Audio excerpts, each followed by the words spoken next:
At 6:32 p.m. Let's do roll call. Jill? Here. Aniket?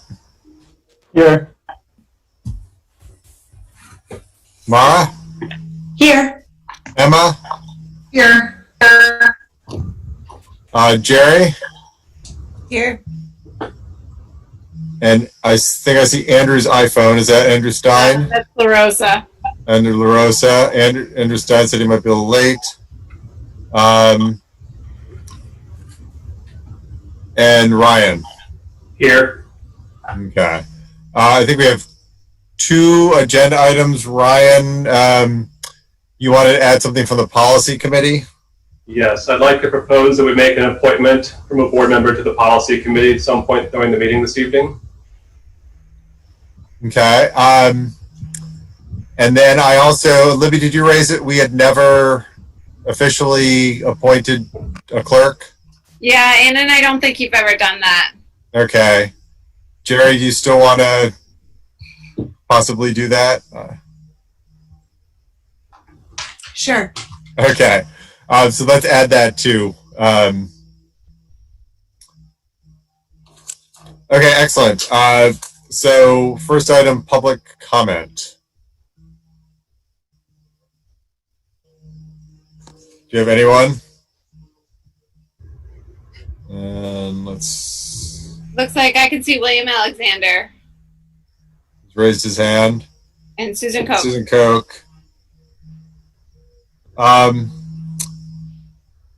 William, go ahead, please. I also see Julia raised her hand, Julia Chavez. Okay, so Julia, Susan, and William Alexander. William? All right. I'm looking for hands too. Just habit. I just taught a bunch of seminars. Hello, everyone. I just wanted to speak in support of Beth Nolan's statement about school resource officers, especially by posing the question of what sending an officer means and to whom.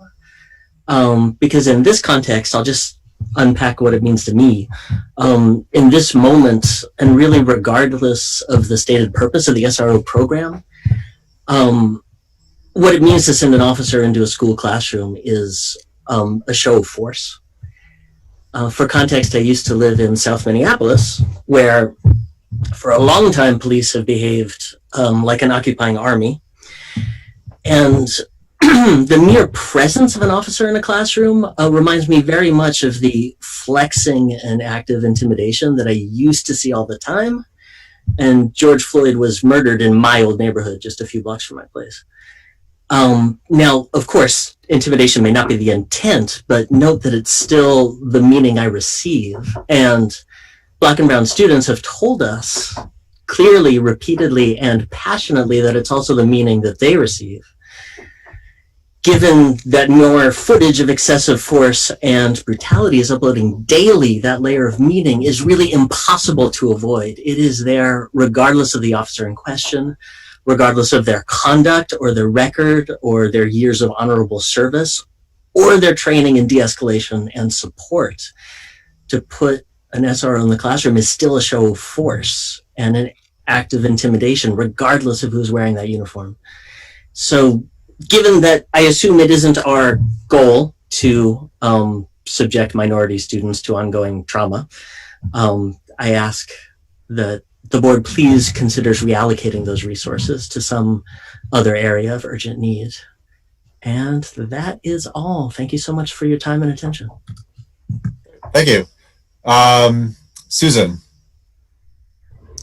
Hi, so my name is Susan Koch, and I know a lot of you. I'm sort of wearing two hats at the moment. I have been a teacher in Montpelier-Roxbury School District. I'm entering my 13th year, and in 2016 I was named the Vermont Teacher of the Year, which was super exciting. I'm also wearing the hat as a community member. I've lived in Montpelier for 29 years, and both of my children are graduates of the Montpelier school system. So I really believe in our school system. I'm very fond of our school system, and I'm here tonight to encourage a discussion about school resource officers and about the reallocating funding for school resource officers. And so I wanted to talk for a couple of minutes about my own personal journey, and I wanted to encourage that ongoing discussion. And so when I first heard the idea of reallocating school resource officer funding, I was sort of like, whoa, I need them. I call the Montpelier Police Department sometimes.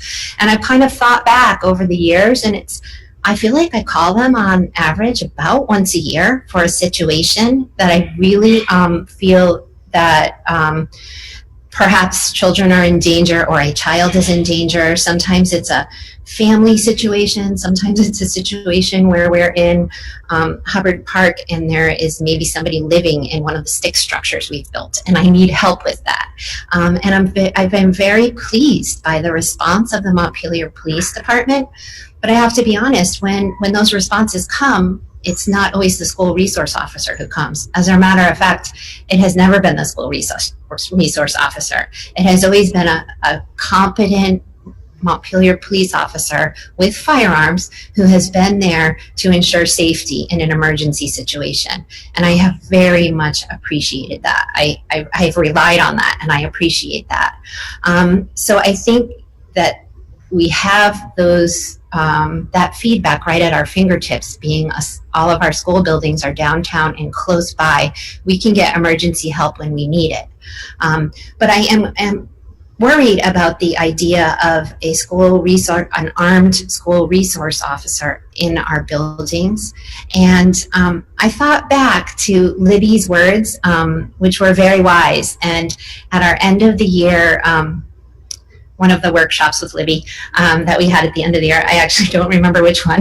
I took a screenshot of one of the slides Libby shared with us, and it said, the title was Brutal Realities. And it said, we are dealing with two very real crises as an educational system in America. Number one, how to redesign school in the context of COVID-19, which I know is on the forefront of all of our minds. And number two was how to redesign a major white school system to do our part in ending institutional racism, bigotry, and any exclusionary practice based on color, creed, gender, class, ability, or sexual orientation. And I feel that we have an opportunity here in planning the budget for the upcoming year to reconsider the funding for the school resource officer. That would be a systemic change for us. It is not about one person. It is about that role, that relationship with our school district. And I really would love to see the board consider how we might use funding to meet the needs in our district. How we might, how we might meet the needs of, I've heard there have been 9 families who have, spoken to the issue of basically having a feeling of bias. People have been perhaps racially profiling them, or they've had difficulties. That's 9 families in our district who have spoken up. I'm sure there are more families who have not spoken up, who have had difficult feelings.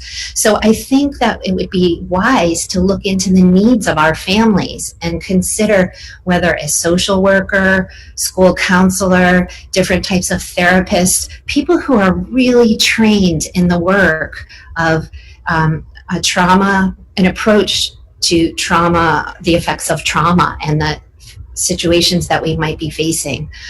It's not to say that school resource officers aren't trained, but it is not their specialty. And social workers have a specialty in this area, and we could use our funding to meet the needs in a different way. So that's why I'm here tonight. I just wanted to appeal to you to be open to that discussion.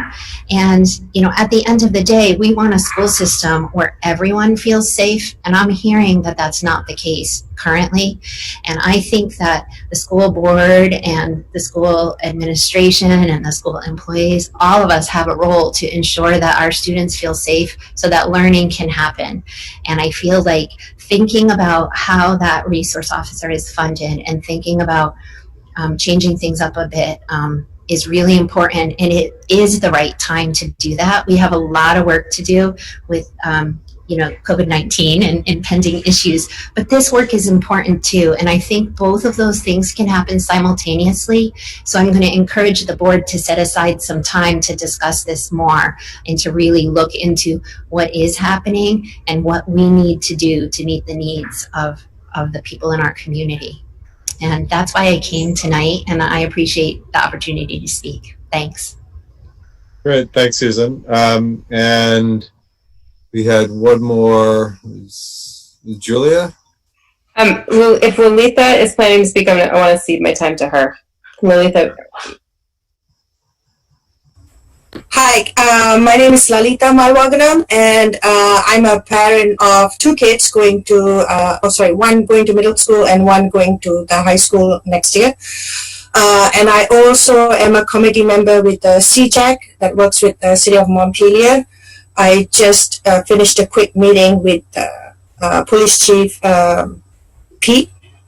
And I asked him a question earlier. So what is your decision and about the SROs? He says it's up to the school board meeting. So I also thank you, Susan, for your feedback. A lot of it, my experience, my kids' experience really resonate. I'm going to take off this. It's hot. I'm sorry. So I'm a little bit flustered because whenever I want to talk about my experience of my kids, it brings a lot of emotion. As a person of color, I have encountered racism since I was 6-7 years old. I was born and raised in Malaysia. I've encountered racism there. I've encountered racism here. So it brings a lot of stuff for me. I'm against having SROs in the school. I would rather have the resources that's been funding the SROs to go to a social worker. Let me share with you the experience that my daughter had 3 years ago. She was outside the school library waiting, reading the books. She was just hanging out there. And a boy from a different school came to her and started calling her names. Something about mud. I don't remember what, but it was racist. And he threw a bottle that was filled with some dirty things to her, and she avoided. And then he took a stick and started hitting her. There were welts all over her body. And she called me. I went to the school. I'm talking about the Hubbard School Library. I went there, picked her up, came home, and she told me what happened.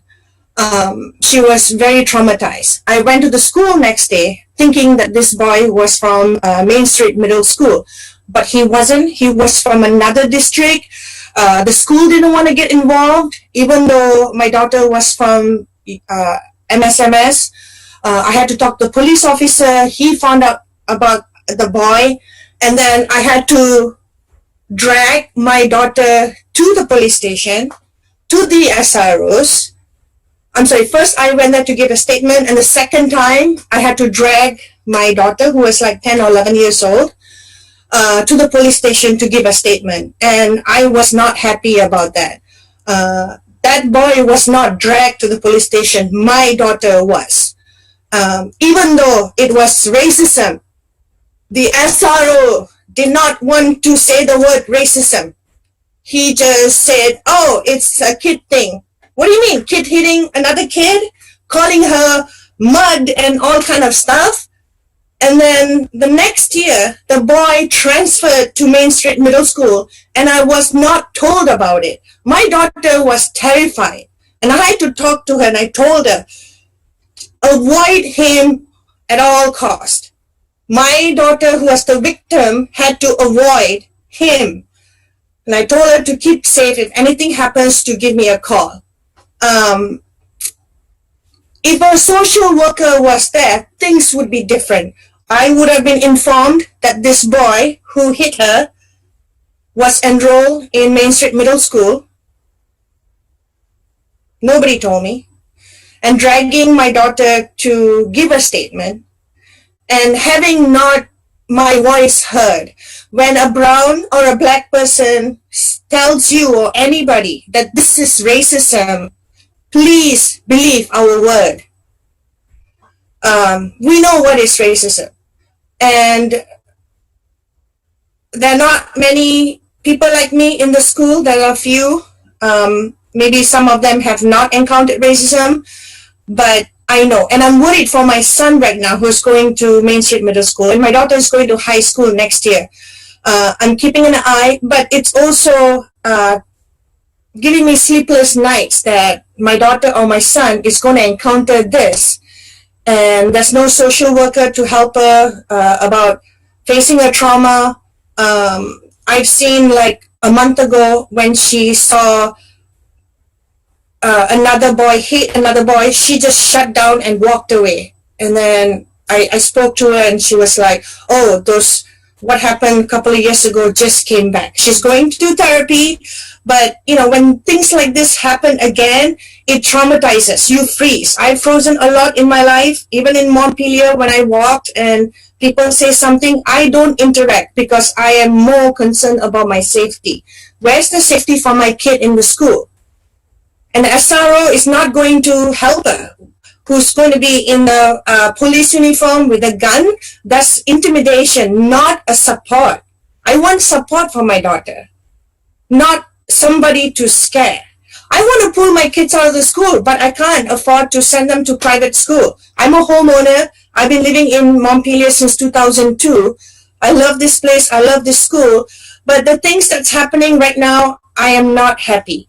My daughter has checked out from school when she goes, especially the cafeteria, and when she's surrounded with other people, because she can hear people are saying something. But I've taught her to just disregard, just don't pay attention, because what choice do I have? Do I want her to confront the people and have an SRO come in and talk to them about? That's not worth it. That's not worth it to have more traumatic experience for my family. So I've been meeting with Chief Pete a couple of times about SROs, and now he just told me it's up to the school board. I would rather use the funding. I'm a taxpayer. I'm paying taxes to go to the education. I want part of the money to go to a social worker who can help children. SROs or police officers is for adults, not for a kid. And I also remember somebody in the previous meeting with the Brian Chief said, oh, we have one incident of kids throwing chairs and we have to call the SROs. Come on, how frequent does that happen? If that happens, go on, call the police from the police department. They'll be there to help. It's rowdy, it's ruly, yes. But for small things, a social worker would be helpful. And I forgot about something else that I want to talk. And I can see there's no other person of color that wants to talk about this because, like I said, it is very traumatizing. We'd rather talk to each other person of color, because a lot of emotions comes out. If you know what I'm talking about, it's easier to speak. But even not, it is hard. That's all I can think about right now. Thank you. All right, thank you. Thank you for sharing your story. I know that's a tough one tough to share, and we appreciate it. And I do want to say that we are taking these very seriously. We appreciate all the feedback we're getting on this. This will be taken up by the school board in September as we consider the budget. That's really our authority for the position, either that or under policy, and we might want to have a policy discussion about it too. Okay. We'll be taking it up in September, and we appreciate the feedback and know it's a tough thing to speak about. Okay, thank you. The courage and the honesty. So So again, thank you to everyone who spoke. Again, we will be taking this up in September, which is only a board meeting or two away. The next item is our consent agenda. Do I have a motion to approve the consent agenda?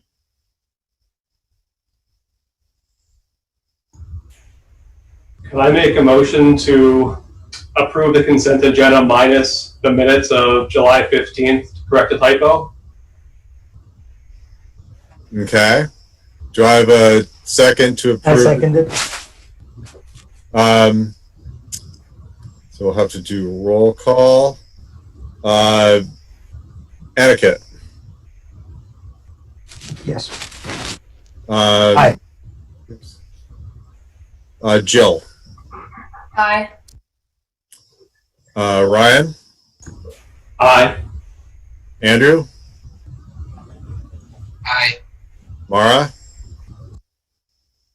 Aye. And Jerry. Aye. And Emma. Sorry. Aye.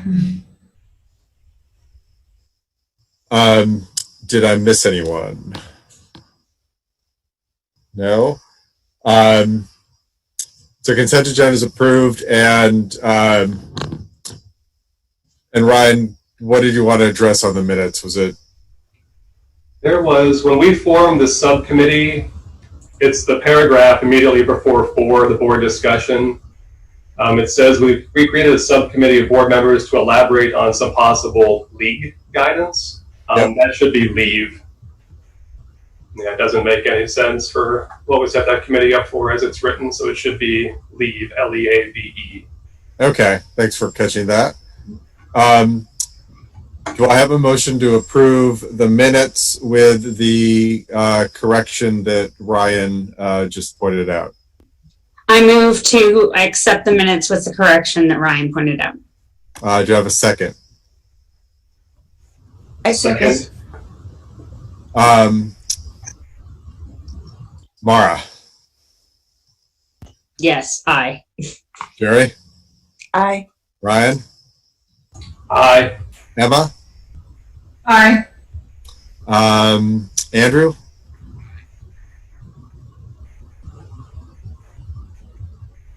Andrew. No. Aye. Sorry. I thought it was through.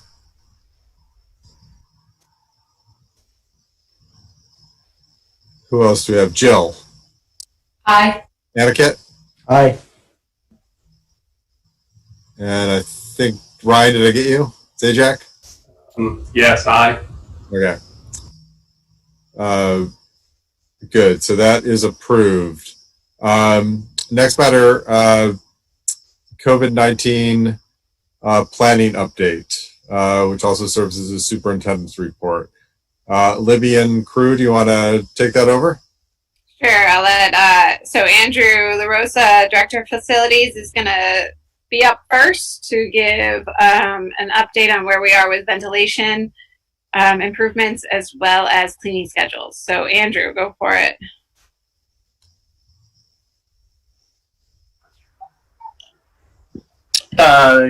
Yes. So give you a little rundown on where we are with ventilation. We talked about in generalities a couple weeks ago about where we're heading, and give you a little more specifics on this. So the specifics are we retained Honeywell a couple weeks ago. They're actually going through all our buildings, making sure that all the ventilation equipment that we have is working properly. They're cleaning, lubricating, actuating, making sure that everything is working the way it's supposed to. That process has already begun. We've also been engaged with CX Associates, an mechanical engineering firm here in Burlington. They're already going through our systems to make adjustments, to coordinate adjustments with our controls contractor. As I mentioned a couple weeks ago, we're very fortunate in that we had all our buildings retro commissioned last winter. Retro commissioning is a process of where you go through all your systems, You look at what they're designed to do. You look at what they're actually doing. You look for opportunities to make improvements. This was done through Efficiency Vermont. So we were really fortunate that we had our controls people, our engineers, and our contractors go through all our buildings. We did not have the formal retro commissioning take place down in Roxbury just because Roxbury is such a different animal, but we did actually go through at that same time period with our mechanical contractor to look at the systems, see where improvements could be made. And so that put us in really good stead for being ready to address the needs of this coming school year. That subsequent, as you all are probably aware, Efficiency Vermont, the state, with CARES money, has granted Efficiency Vermont about $6.2 million to be put towards school ventilation and indoor air quality specifically. Again, we've been praised many times over that we have the most complete proposals that they've seen. They're getting a lot of faxes saying we need $20,000 for improvements, and they don't really know what that is. Well, we actually have full-blown reports that say we want to do X, Y, and Z. We presented those last week. We asked for some very generous but realistic projects to be completed. I'm going to say that we are not waiting for Efficiency Vermont money, for the COVID money. We are making these improvements whether we get this funding or not. The degree of what we do may change depending on how much money we can count on from the grant, but the work is moving forward. We're not going to not get the money and not do the work. We had sort of a little bit of a horse trading session today because 3 weeks ago they thought $6 million was a lot of money. 275 schools later, they're realizing that $6 million is not a lot of money. But that being said, I think we're in pretty good position to be able to take advantage of a good chunk of money. The reality is that their process is a little bit loose, and in fact, they don't even have the money yet to distribute the money. So they haven't given us any official word yet on where we stand, but we are one of the first ones in line. Again, the things that we're looking at is getting the systems that we have. We're going to start very fundamentally. We're going to make sure that windows have screens in them and they open. That's very basic. We're going to make sure that we have many operable windows with screens in as we possibly can. Some of our older buildings, that's not a guarantee that every window will open, but we're certainly will have at least two and as many more as we can in the older buildings. I went through the cleaning and maintenance that we're having done on all our air handling units, whether they're unit ventilators in the classroom or the large air handling systems. CX is in the process right now of going through all of our blueprints and plans and looking at the filter quality that we can put in. There's lots of talk about what's called MERV ratings on filters. Mechanical systems are designed for a specific filter. There's a motor that pushes a designed amount of air through a filter. There's a pressure drop, and then that designed airflow moves out. So if it were so simple to just go out and buy MERV 13 filters and plunk them in, that would be a lot easier. But we need to actually have an engineer look at it and say, yep, okay, we know this is design pressure. We know if we put a filter in here, it's going to work. It's not going to overburden the system. We're going to continue to get the airflow that we need. Or they very well may say, you know what, this is at its limit. This is at its capacity, and this is a filter you can't change. They're already doing that work. They're actually going to be doing site visits next week. We will order those MERV filters, and we will order the highest level that we can get. I guarantee that's going to be an ongoing process. Every school in America is doing the same bit of work. But that's, again, we're just going to keep making improvements. And our improvements are not going to stop the first day of school. They're going to just keep getting better. We talked a little bit about the DDC control system of simply starting them up earlier in the morning, letting them run wide open. I don't want to say wide open, but letting them run as wide as comfortably possible and get us the quality that we want. And then we'll let them run after at the end of the day for extra time to flush the air through the building. The other piece, a couple other pieces, there is some monitoring tools that Efficiency Vermont is going to be giving us, tools that we can actually use to check airflows and balance systems, as well as do some indoor air quality monitoring. And they're buying this equipment, and they'll be doing training on this, and we should have that in a couple weeks. Another specific piece that we have towards COVID is we are in the process of taking our isolation rooms and our nursing offices, and we're putting purge fans in them, for lack of a better term. And really what that allows us to do is if we have a case in there, that our suspected case, we can turn these fans on. It'll put the room under negative pressure. And that's a guidance that the state would like to see. And so that's what we're doing. There was very little guidance on what it should look like and what it needs to be, the specifications on it. Basically, we got a big fan sucking air out of those rooms. And we're going to actually have the engineers do a little tweaking to those, dial them down a little bit. They're definitely oversized, but we're getting those put into place. So those are the fundamental pieces that we're doing with regards to ventilation. With regards to cleaning, we have our schedules for all the different schools. Tom and his custodians are looking through, they're adjusting their schedules and how we can make sure that we get those 3 cleanings a day in our buildings. We're trying to do our best to avoid things like swing shifts split shifts to do this. But now that we know what the schedule is in each of the buildings, we will be in good position for that. Tom is actively, and I believe is confident, I know is confident that we'll have hand sanitizer stations for the entries of the buildings and on the playgrounds for recess.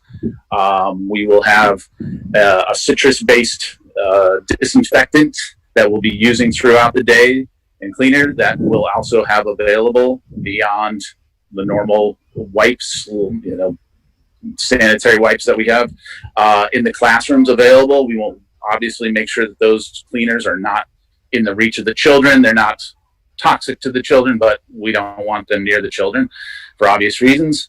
And then at the end of the day, the last clean, we'll be using our EPA N-listed cleaning products at the end of the day after everyone has left the buildings.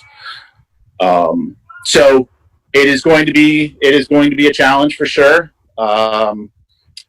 but we're confident that we have the manpower to do it, and we will make sure that it's done appropriately.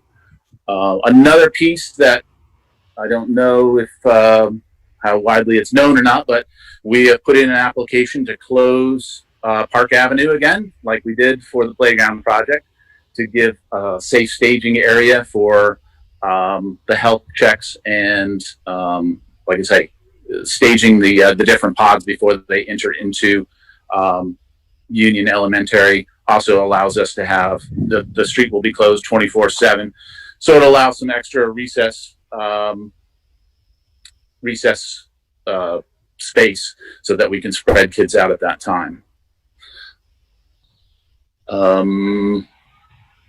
So long and the short, we are continuing to double check that our orders are coming in. I'll speak to this, and Libby can stop me when I'm wrong. I know there's been lots of offers of what can we get, what do you need.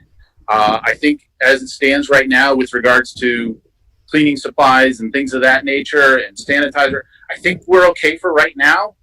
I think that what we will probably end up doing is putting together a list that says we got enough hand sanitizer, but if you want to buy some and you want to donate it, here's the specifications. It needs to be 70% alcohol, things like that. So I think we'll be putting that together. But I think right now, as it stands, we feel like we're in pretty good shape. Ladies, have I missed anything? Is there anything else you would like me to cover? Jill has a question I can see. Sure. Thanks, Andrew. That's really helpful. I'm wondering if you could translate for myself and maybe some folks who are listening in layman's terms the air circulation, because I know that you can read some scary stuff about how you actually don't want to circulate the air because then it can transmit across office buildings and schools. So for folks who aren't really well versed in that, if you could just explain the thinking, that would be great. Thank you. Yeah, so that was a discussion that we've had internally, and I will have to make a final decision on this. But one of the questions was, well, can we have fans in our rooms? And we had heard very specifically, no, you don't want that. And then we heard very specifically, yes, you do want that. And then we heard, well, you actually should have one blowing in and one blowing out. So I think that we're going to continue. Our engineer, CX, Evelyn at CX is right on top of this stuff. So I think that's going to sugar out a little bit as to what the recommendations will be. And I think we'll definitely share that with folks that, if I suspect it's going to be a neutral thing, because my guess is there's going to be enough people saying yes and enough people saying no that the consensus will be, we're not sure. So maybe it's probably okay. So we looked at the potential of getting fans for all the rooms, and then heard the news of, no, you don't want to do that because you're just blowing around. So I don't think there is a heck of a lot of clarification on that, unfortunately. Any other questions for Andrew? Andrew, I've got a question, or a couple questions. One was, you mentioned 2 windows. I'm assuming that's per classroom, that you can open in all the schools and all the buildings. Is that right? I am being very conservative when I say that. What I mean by that is, at the very least, and this is the very, very least, I want one on one side of the room and one as far away from it on the other side of the room, so we can get that air moving as much as possible. The reality is that it's going to be more like, in the high school, it's going to be 100% of the windows. At Roxbury, it's going to be 100% of the windows. At Main Street Middle, I'm going to say it's probably 75% of the windows, and UES about the same. I mean, the only reason I give those caveats is those windows are 80 years old, and they're big and they're heavy, and they're, you or I, if we were willing to get up there and really hustle them. When I say operable, I mean a teacher, anyone can go in there, open it, operate it properly without any concern. So the minimum is 2. Our goal is to have as many as possible. And I suspect, when I think of a UES classroom, there's 4 in each. Yeah. So my expectation is there's going to be at least 3, at least 3/4 of them. And I want to manage expectations. I suspect they're going to find more available than I've promised. That's our goal. Okay. And the second question, you mentioned about staging area for UES, and the first thing that popped in my head was the middle school. The high school? Not the high school, middle school. Oh, middle school. Yeah. Well, the middle school is a little bit, and I'll defer. I'll give you basics, but I'll defer to Katie on that. But the difference that we're going to have at Main Street Middle is we're going to use a lot more entrances at Main Street Middle. We're going to be using, I think at last count, in the numbers, once we understand the virtual academy numbers and how it all goes, but we're going to be using about 6 entrances at Main Street Middle. So we're going to be able to disperse the kids a lot more easily. And the kids at that age are a little more controllable, I guess is maybe the term. So we don't have that crunch and that management issue that we foresee at Main Street or at UES. Cool. All right. Well, thank you. And thanks for the detailed rundown of things. I appreciate it, and I appreciate all the efforts and work you guys have been putting into it. Thank you. You're more than welcome, and we're gonna continue to, as we clarify things, as we get more specific, we'll share them. I have a question too. Go ahead, go for it. Or not really a question, but just, you know, I know a lot of parents, like you said, have been asking how they can help, and the parents group has been interested in how they can help. And so if there ends up being a list that you can pull together of resources or materials or things that the parents could provide, it'd be awesome to get that as soon as possible, because I predict that there will be a run on some of the supplies that you might be needing. So if we can get a jump on that in any way, you know, the sooner the better. Yeah, I would agree, and I apologize. I'm not sure where I'm talking into here. Agreed, and I think that's absolutely would probably be. I could see that as being a good way, a good page on our website saying, if you're looking to donate something, these are the items and these are the standards that we have to meet for whatever it is. So I think that's a good idea. It's probably not a bad idea for beyond this, you know, just classroom needs in general. But Anna's on it. Of course she is. That's why I said it. I have a question, and I don't know if this is best answered by Andrew or Libby or even Renee, but a question that I've been asked by a bunch of community members, for which I just have absolutely no clue, is with regard to space in our facilities. A bunch of people have asked me about the high school, and they were curious about why the high school doesn't have the space that the middle and elementary schools do, when it seemed that the middle and elementary schools were nearer capacity. Can anybody touch on that? I can. The classrooms are just smaller. Okay. This is off the top of my head. The classrooms at UES are 730, 750 square feet on average. The high school is closer to 620. They're just that much smaller. And when you add in the fact that high school bodies are bigger and elementary kids are smaller, the high school classrooms are all mostly uniform, and they are much smaller than the other two buildings. Yeah. Thanks.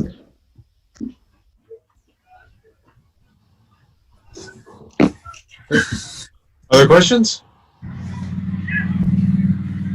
Great, thanks, Andrew. That was very helpful. And Libby, I know who do you have up next? Let me grab the agenda. We've got Renee up next to just go over the high school schedule in general and answer any board members' questions around the high school schedule.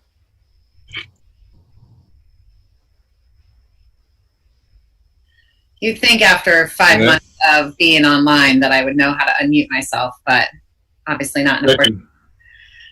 Thanks for having me. I'm just going to take you a little bit through the process. I sent out a 30-minute presentation that kind of went over that process for our community to know how we arrived at the schedule. But I first, to start off this presentation, if that's what you call it today, is just to thank our guiding coalition at MHS.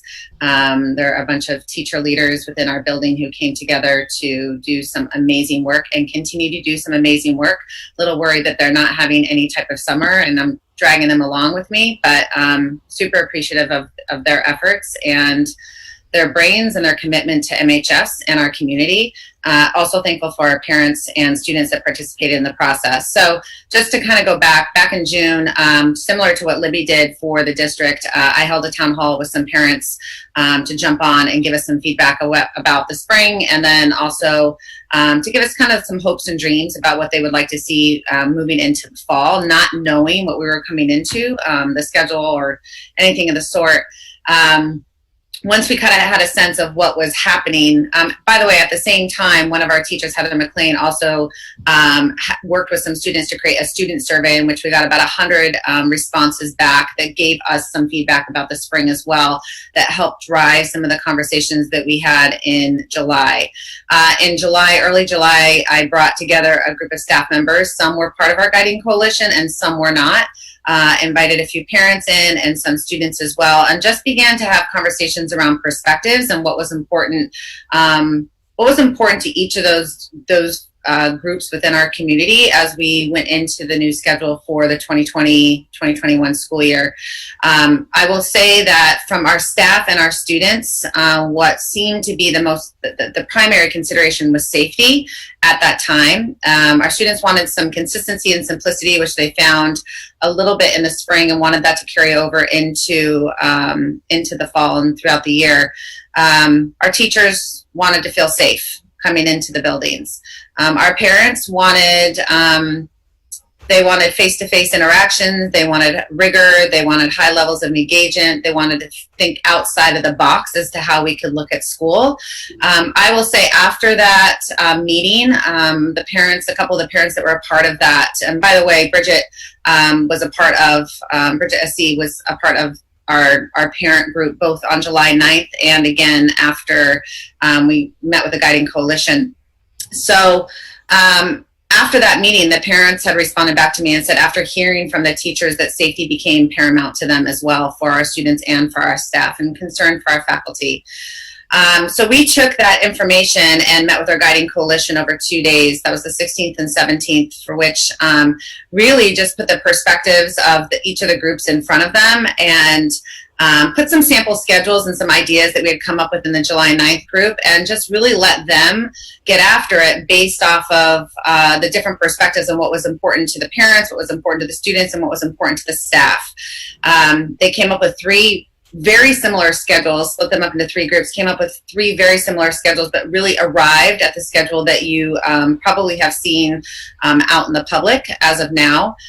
There's been some minor tweaks here and there based off of just some iterations over time and some new ideas that have come. And truthfully, I think there's still a little bit to be reworked in that schedule, but it's a really strong foundation for where we're moving forward.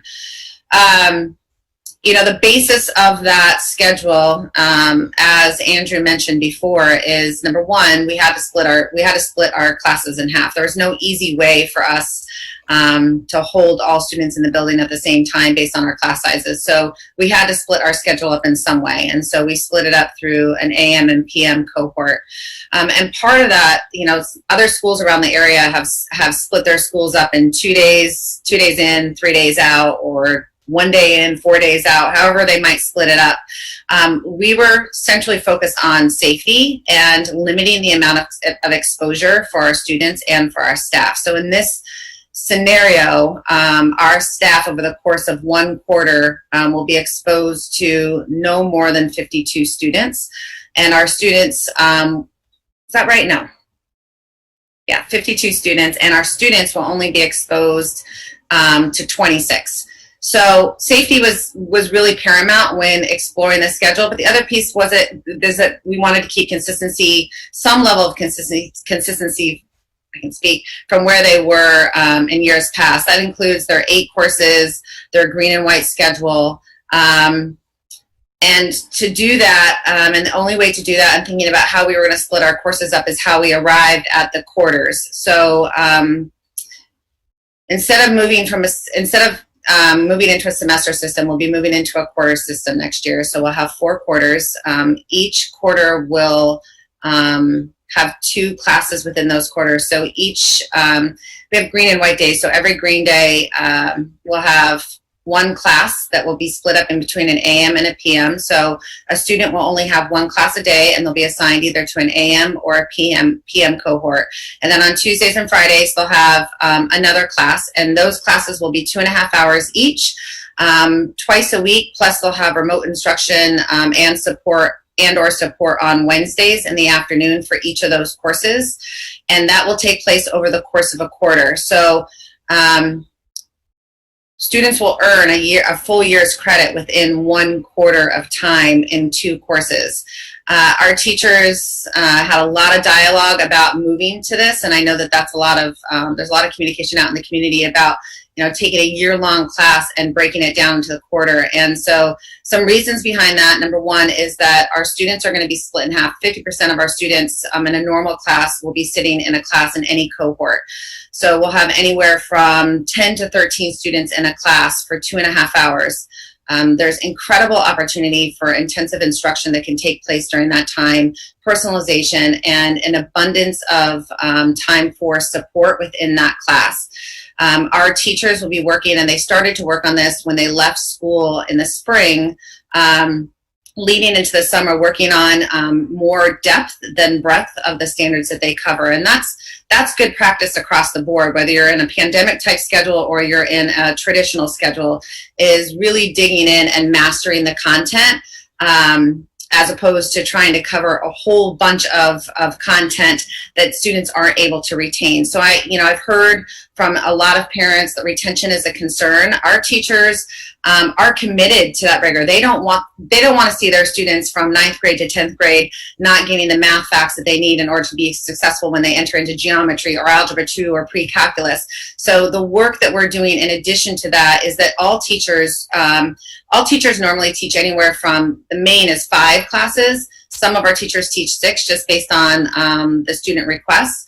But for the most part, the majority of our teachers teach 5 classes in an effort to make sure that there's equity across the board as far as teaching schedules, and also to provide a multitude of opportunities for our students to not only get additional support throughout their schedule. So if they get math in Q1, our hope is that we can develop some sort of support system across the year in which students can also either be enriched into math in some way, shape, or form. We're still developing the support and enrichment classes, or they're getting additional support. There are situations, or there could be cases where a student doesn't do well and I'm just going to use Algebra 1, doesn't do well in an Algebra 1 class in Q1, and may have the opportunity to take that Algebra 1 class again in Q3 should they need to.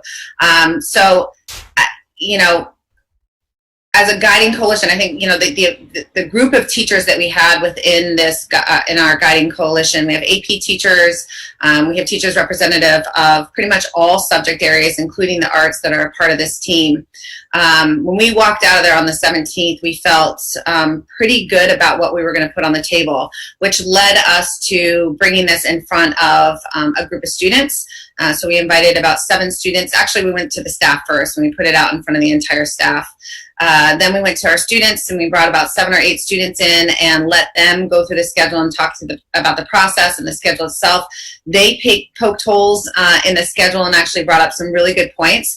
And then we had our parent group come in and allowed them to hear the proposal for the schedule, and also poke holes and provide some feedback before we put it out into the community.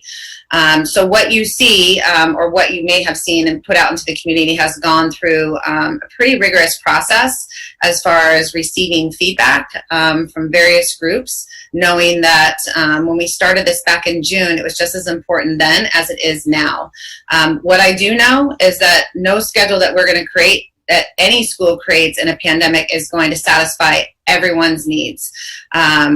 I think we've done an incredible job at being creative and thinking outside of the box to support the various perspectives that came to us and what were asked of us. So I'm proud of our group. So it's definitely been a challenge. It's certainly been a challenge this week, and we have a lot of work still to do as far as figuring out all the details that go with a schedule like this that's so different than the schedule that we left last year with. And lots of creativity, lots of opportunity, but lots of challenges ahead as well. Yeah, no, thank you, Renee. And I also want to thank you for the video and the great work your team has done. I thought the video was a great way to present it to the community and the parents, and I know a lot of people appreciated it. It was well explained and well done, and very authentic. Questions for Renee? I just have a question / thought, and it's based on some emails that we received, because we receive emails about similar concerns that you receive, Renee. And when I saw this, it reminded me a lot of Colorado College's scheduling. They do a similar thing where they just focus on one class at a time. And I know there are some other high level at universities that have some colleges that do take a similar approach. And I'm just wondering if, as we, there might be some advantages that we might find along the way. And I'm just wondering, the extent, this might be a question for Viper there too, about, what type of advantages, if we've explored what type of advantages could come with this type of programming and model, because it's unconventional for, public high schools, but there are some leading academic institutions that follow kind of similar models. So yeah, I'll speak to that, and if Mike wants to jump, or Viper, Principal Viper. I think our group also feels like there's a lot of opportunity with this schedule, and I think when you look at the light of the pandemic and you look at education and what opportunities are presenting themselves to educational institutions right now, it's what we can do with it. We have completely, I don't know of any other school, a high school in the state that's doing a schedule like ours. And that can be scary, but that can also be super exciting. And, I don't want to say to the public here that this schedule is going to continue on, because there's definitely going to be bumps in the road and things are going to be shifted and changed. But I definitely think that there's a lot of opportunity within this schedule that can shift what teaching and learning looks like at Montpelier High School. Viper? Sorry about the naming conventions, everyone. That is something that we just started talking about recently, was trying to find some research around high schools in particular that had either moved through a semestering model or something similar, as you mentioned. We haven't been able to find anything locally or even really in New England, but we've got some feelers out. We talked to the VPA and put some things out to folks on the interwebs to see if we can find some schools that are doing similar things. There's a private Christian school in Massachusetts that's doing something very similar, or has been actually pre-pandemic. Oh, sorry, Emma. Go ahead. I saw Jill's hand, but go ahead, Emma. I used to teach at Danville, and I don't know if they're still doing this, but when I taught there, they did semester model. So students would have one class load first semester, and then a completely different class load second semester. Like a 4x4. Yeah.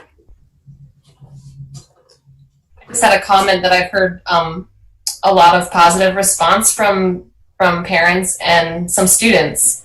So I'm no expert in high school pedagogy or scheduling, but I think you guys have done an incredible job with incredible parameters that are once in a lifetime parameters. And I have heard very vigorous and positive responses to that. So you should be commended, you and your team. Thank you. It's nice to hear that. Other comments or questions for Renee?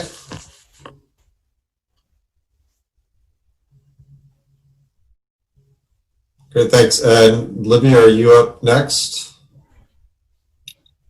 Yeah, I was just thinking that I didn't want to leave the other principals out. If anybody wanted to ask Ryan or Katie or Beth a question, or Bill here for special education from the board, I don't want to, make Renee feel totally special for presenting. So I'll just give a second if the board wants to ask any of the other administrators any questions about their school specifically, since I forced them to come to the board meetings.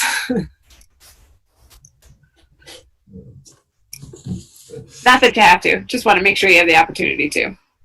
Well, since you're all here, I want to thank you all personally for the huge effort you've all put in. I think you've done a fantastic job of both putting together some really creative plans to bring our kids back safely. And I know you've been working around the clock and tirelessly. So we really appreciate both the work you've put together and the time you've put in and the commitment you've shown to the district and the kids. So a hearty thanks from me, and I think I probably speak for all the other board members as well. So. Okay, I can get going. Oh, yeah. Emma, did you have a question? Did I see? Well, I just want whoever's here from the public to know, that we are hosting the town hall tomorrow. That's going to have an opportunity there's a document circulating where you can post any questions, and all questions will be answered tomorrow night at that town hall. And yeah. So there's been a lot of community members with a lot of questions, and I'm sort of tempted to delve in and start asking some of those questions on behalf of the community, but I think tomorrow night is probably a better platform for that. Yeah, and thank you for organizing that, Emma. I think that's going to be a great opportunity for the community to get some further clarity. So thank you. Jim, actually, I have a question for you, just because it's a question I've been asked, and I think as the chair, it might be helpful for any members of the public watching. You know, a lot of times the community comes to school board members because we're community representatives for the district, but when it comes to where the rubber meets the road with regard to administration and a lot of the really heavy lifting that we're seeing here, we get briefed on it, but we don't really have much of a decision-making role. And I just thought it might be helpful for you to clarify the board's role with regard to these schedules and everything. Yeah, I mean, I think, actually, I was on a call with Libby the other day, so I'm going to credit her for pretty succinctly defining the board's role. The board really kind of has two roles in the administration of the school. Well, I guess three roles. One is we supervise the superintendent, but in terms of actual impact on the school, we have a financial oversight role. We approve the budget. So when it's budget time, obviously, you know, we scrutinize the budget and, you know, can make budgetary choices that impact, you know, what gets funded and what doesn't at what levels. And we have, you know, a policy role. And the policy role, you know, allows us to, you know, put general parameters around things. You know, transportation would be a good example. You know, a transportation policy that you know, provides for busing and other you know, means to ensure that our kids get safely to school. But in terms of, you know, who picks up Johnny at what time and on what route, those are decisions that go to the administration. And as long as the administration is making reasonable decisions, we don't, you know, our role there is simply making sure that the superintendent is implementing those policies in a manner that's reasonable and you know, and consistent with the policy. So, you know, we don't have a COVID policy. So right now we are doing all we can to give support to the administration around some, you know, decisions that have never really had to be dealt with before. And we're also dealing with, you know, mandates from the state that are coming down, particularly over the last few months, with less than complete consistency. There's been a lot of kind of quick turns and other adjustments that the administration has had to deal with. So our big roles are policy and finance.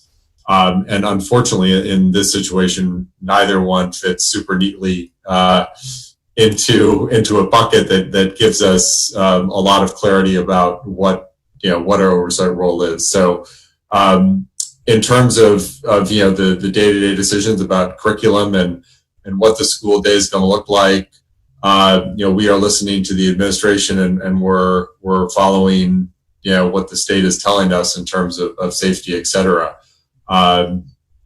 And trying to make sure that we stay informed and exercise as much oversight as we can without overreaching. So I don't know if that was helpful or not, but I think really framing it in the policy and finance, but in terms of putting together the programming and the curriculum and making decisions about what time school is going to open, what the procedures are going to be, you know, those are decisions that are going to be made by the administration with the guidance and the directives that the state are giving.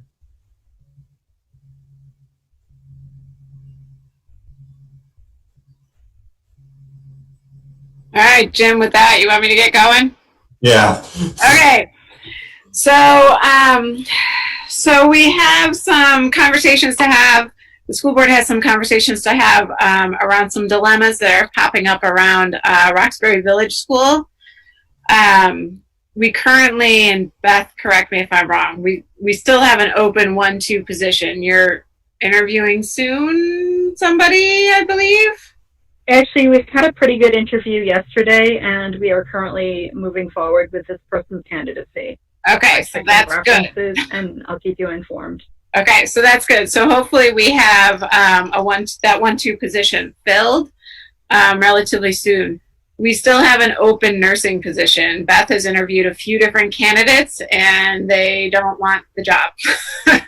So that's still open. I have talked to state representatives about that dilemma. We are not alone as a small school. Lots of small schools can't find a nurse right now. So we'll keep looking, but the board should be aware that we do not have a nurse at Roxbury School, even in the 0.5 capacity. We thought we had one yesterday, but we don't have one today. I do have another applicant that I'll be following up with tomorrow. I just found out about it after 5. Woohoo! That's good. That's good to hear. We have some lower pre-K numbers. They actually jumped up a little bit yesterday or the day before to 6. They were at 4 when I wrote the board agenda. They're now at 6 for pre-K, and we have potential staffing challenges there as well.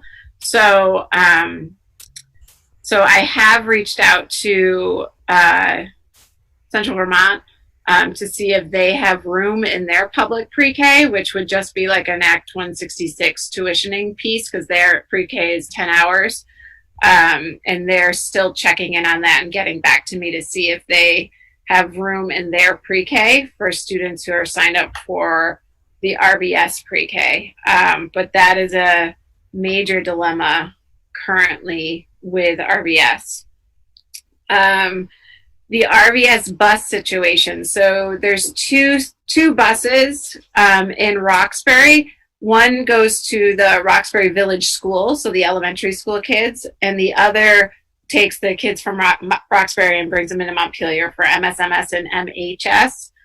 We currently don't have a bus monitor for either bus. We've had that school spring posting since the beginning of June, and we've had 0 takers. We've polled our entire IA staff. Nobody wants that position. We believe we have bus monitors for the Montpelier buses through our IA staff, but we do not have anybody for the 2 Roxbury buses.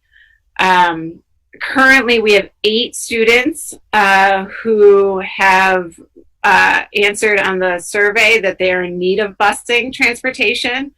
But one bus, the bus that is in Roxbury Village School, is $55,000. So that's approximately $7,300 a year per kid to bus in Roxbury. So I think a conversation could be had at the school board meeting or at the school board level of, is that a financial piece that we want to do, or could we eliminate that for a year and have parents drop kids off at Roxbury Village School or create some sort of community carpool thing? The bus from Montpelier to Roxbury, because we don't have a bus monitor, we can't do the health checks, although there is now a new rumor that as of what, Mike, 6:15 this evening, that the bus health check is going to go away in the safety guidance. I have not seen that yet. That is just a rumor. As of a Senate Education Committee meeting today with Dan French and the Senate Ed Committee. So I didn't hear that. We saw it on Twitter. If that's the case, then this is a moot point. But right now, the plan is, because we don't have a health monitor or a bus monitor on that Roxbury bus, that we would have kids who need to get to Montpelier from Roxbury get dropped off at RVS, and probably Beth or somebody at Roxbury would be doing their health checks before boarding that bus, and then getting them on the bus and taking them into Montpelier with no bus monitor on that. That has other issues as well, other challenges, as we had plenty of behavior challenges on that bus last year without the bus monitor. And this year we just simply can't have behavior challenges on that bus. So that's a challenge that we're still facing. So there's 2 busing challenges for Roxbury that I think is worth considering. Is it okay to not do door-to-door pickup with the kids who need to get to Montpelier? And does the school board want to consider canceling the Roxbury Village School bus for a year because of low ridership? And the other piece of that is that we have a small ridership in the afternoon. So if we only have 8 kids, now mind you, a bus can hold 72 kids. So if we have 8 kids on that bus and it's less in the afternoon, it's a significant expense to the district that we have planned and budgeted to pay for. However, if it's a spot that we could save some money, that's something to consider. So I'll stop right there for a minute. I have some other things district-wide, but that's pretty Roxbury specific, and I want the board to have a chance to discuss it if you would like to.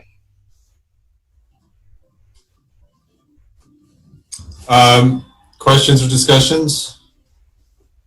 Can I just ask, has the bus monitor position, the vacancy, been posted anywhere besides School Spring? It's been posted internally with all of our staff, and it's been posted on School Spring. I'm not sure where. I mean, we could put posters up in Roxbury, probably.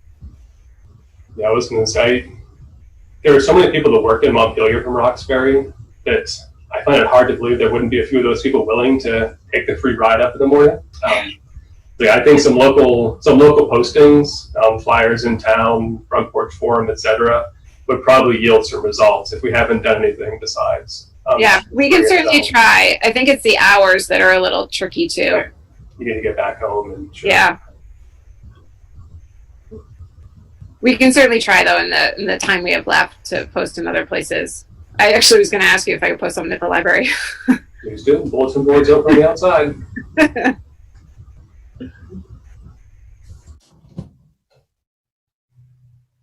Okay, other questions or comments? Maybe just one more. Has anyone in the district reached out to the pre-K families to see about their possibilities of maybe self-selecting something else, or a discussion of the situation? Has there been any contact with those families? Beth, do you want to answer that? Yes. So in conjunction with the regular survey that had gone out to families, we had double-checked our registration, and the numbers for preschool have pretty much been flexing in and out as those surveys come in. As Libby shared the other day, we had 4. The deadline for the district survey was today, and so a few more flexed in as a result of that, siblings. And so Tina actually just confirmed the last one recently. And so checked with all of the preschool families over the phone that we've been able to get a hold of to confirm the 6 enrollees that we have now. There are a few that we haven't been able to reach, and there are different things going on with that have made it difficult to get in touch with them. So yes, we've really made an effort to see what's going on in terms of the enrollment and what their plans are. Great. Emma? I'm new to the Roxbury Village School busing discussion, so I don't know the history or, anything really about it. The $55,000, is that like a small yellow school bus, and is that contracted through a company or what? Yeah, our buses are contracted through STA, and it's not a smaller bus, it's a larger bus. We're kind of stuck because you can't fit the 8 kids with the safety guidance on a smaller bus. And so it's a big bus or bust, really. Those are our 2 choices.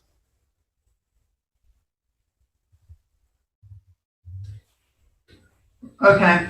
Yeah, because it seems like maybe even like leasing a bigger van or something like that for 1 year. Yeah, with the safety guidance, we're not allowed to have school staff in a van with more than 2 kids. And they wouldn't be able to do some sort of, I just don't know. I don't know because I'm new to this conversation, but they wouldn't be able to do some sort of like 2, like shuttling back and forth and just.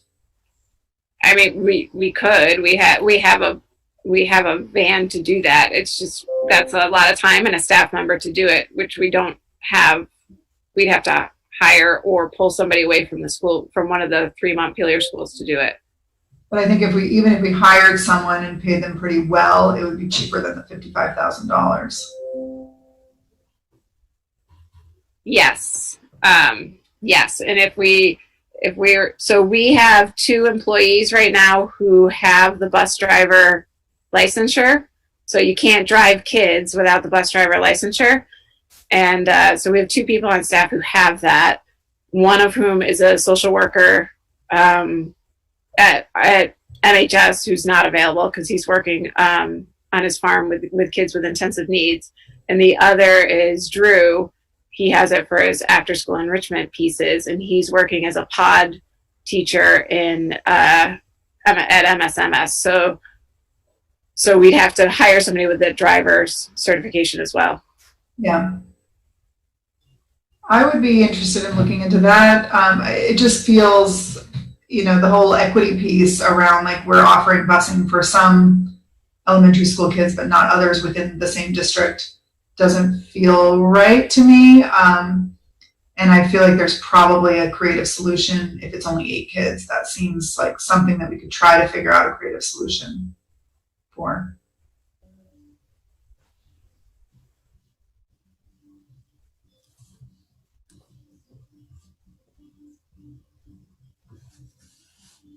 Any others want to comment on? Yeah. Sorry, Jim, I talked over you. Guys are okay. Talk at the same time. I just say, Beth, what a year to start as a principal, and thank you for everything that you've been doing. And I wondered, if we don't have a nurse, are we not compliant somehow? Like, is there some hammer that drops if we don't have a nurse in time? And I'm sorry you're having to deal with that on top of everything else. No, that's a great question. Sorry, go ahead, Libby. No, go ahead, Beth. You're doing great. No, because I actually didn't know the answer to the compliance question, and I was going to say I don't know the answer. But I do know that we've really been working hard on getting someone, and I think part of the issue is that it's part-time, and it's the era of COVID, and school nurses in general are a challenging breed to hire these days. But I don't know the answer for the compliance question, so perhaps I'll toss it back to Libby for that. This has been posed by the superintendents to Dan French quite a bit, who have small schools, and we have not gotten any answer on that. As far as compliant, I mean, there's very little times where a hammer will drop on us. The hammer would drop from our union. Our union and we as administrators feel incredibly strong about the need for a nurse in this situation. If we can't get one, then Beth will not only be principal, but she will also be nurse. And she's not registered or licensed to be a nurse, and that's not what we really need her to do. Is there a state law or mandate with the state guidance that there needs to be a nurse? No-ish. You could claim reading the state guidance that there has to be a nurse. But I think the choice would be, do we not open then for Roxbury? I mean, that's kind of the choice. It sounds like really big, but that's our choice. There's no real other way to get a nurse in there unless we can hire somebody, or to handle that situation unless we can hire somebody. And they haven't given you guys being superintendents, any flexibility about who can work as a school nurse? Like, no, we've asked for waivers on that. Okay. We've asked for waivers on it, and they won't do those waivers. Okay. Thanks. What about any provisional licensing stuff? So is it a school nurse license, or can they be an LN or an RN? At this point, I think they have to have a school nurse license, and I don't know what the provisional status for that one is. I mean, we can get a provisional status for everybody else, so I don't see why we couldn't get one for a nurse. But at this point, and I think Beth would agree, I'll take anybody. I'm like, we'll hire them as a consulting basis. Just if they are willing to be there for 5 days a week, we'll take anyone to come in who's got the background right now and can do that work. When you're seeing Ryan's question about like where have we advertised this to in any other place than School Spring? Yes, we've advertised this in a nursing. It's like a statewide nursing place. We have a state nurse. I don't know who it is, but the state nurse attached to us. Every school has kind of like a liaison to the Department of Health through some sort of nurse. And she wrote me last week asking what kind of help I needed with the guidance. And I just wrote back and said, the only help I need is you finding me a nurse. And so she sent me she sent me some websites and we've posted it on there. We posted on everything she sent us to, and we don't have any hits from it. This is just thinking outside of the box, but has anyone reached out to the nursing department at Norwich University? No, we have not done that. Just because those people are, I'm thinking, physically closer to Roxbury than some other things, and because they sometimes have access or at least thoughts about things nursing-wise that I guess I would call us civilians maybe don't think about. I know the main problem is just that, like, looking for someone who's got adequate licensure and can spend the time. But yeah, I'm just trying to think what creative elements that we could pull on for people that maybe haven't already heard about it. Yeah, I think licensure is a piece of it. Ryan? Yeah, Libby, later in the agenda, we're being asked to increase the PE position from 0.4 to 0.8. I had kind of assumed that ask was to accommodate maybe this nursing piece a little bit. How does that increase in PE position kind of fall into this conversation?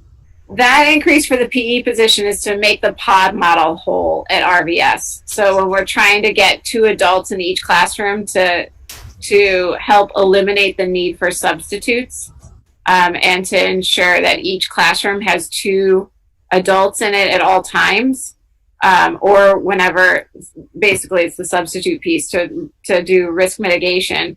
We could do that with our staff at UES, and we could do it with our staff that was present at MSMS, but because of all the part-timers at RVS, we couldn't do it. So the ask for Scott, who is willing to do it, if the board sees it's a good fit, is so that Scott would be placed with a teacher, so he would be the second person in a pod. That's the basis of that ask. So it's not connected to the nurse need. But Beth has said, can we increase the nurse even more to 0.8?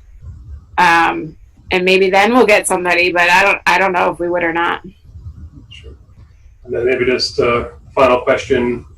If there is to be board action on the busing, preschool, would you be expecting that at the next meeting? What's kind of the timeline for making decisions? Well, I still don't know if there's spots at Northfield for the pre-K kids, and I wrote to them a few days ago, and they're still getting back to me. So they may have been able to find spots for 4. I don't know if they can find spots for 6. So I'm still waiting on that piece. The next board meeting is in 2 weeks, right? Yeah. 19th. So the question there for that piece is we have to let parents know that piece, right? Because they're expecting their kids to be in the pre-K at that time. So I'm not sure about what the board wants to do with that piece of information. The busing piece we probably could hold until the 12th and let everybody think about it a little bit. Certainly Ryan and Jerry could reach out to people in the community to talk to. Ryan, you can address it with your wife since you're 2 of the 8 who needs the busing. I was going to say I'm a quarter of the 8. Yeah, exactly. Right. I think the bus is a big one. But again, you budgeted for it already, so that was money we expected to spend. But it's also a year where if we can save some pennies, we should. And if it would, I don't know how much it would put people out or not. So, on the busing thing, Libby, you mentioned 55,000 for a large bus, and you can't accommodate in a smaller bus. What's the difference for getting a smaller bus? And a second part of that is Emma asked, can we do a multiple round trip? So can we get a smaller bus to do 2 round trips and split the kids? Yeah, I haven't looked into that, Aniket. I can certainly talk to our bus company around that to see if they have a smaller bus available. So when I say smaller bus through the bus company, imagine a bus that holds kids with significant special needs in the morning. And so I don't know what they have and what they don't have. I have not reached out to the bus company regarding that piece. And if they would be willing to do 2 runs. What has typically happened in the past, and I'm not sure what's happening now, is that the Roxbury bus typically latches onto other bus routes because it has low numbers. When I say other bus routes, I mean Williamstown and Randolph, even last year, Brandon and Northfield. So I don't know what this impact would be on other bus routes, but I know there's some shared entity there with our bus company. And I also don't know how much that smaller bus costs. And Grant's not on the call tonight, so I can't get that information right now. But I can certainly bring that information next time and talk to Stacy Emerson, who's our bus garage person, in between now and then.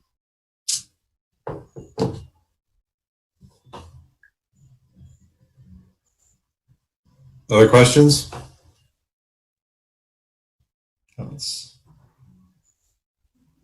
No. So next is board feedback on the. Oh, I have a couple other things, Jim. I'm sorry. Oh, sorry. Sorry.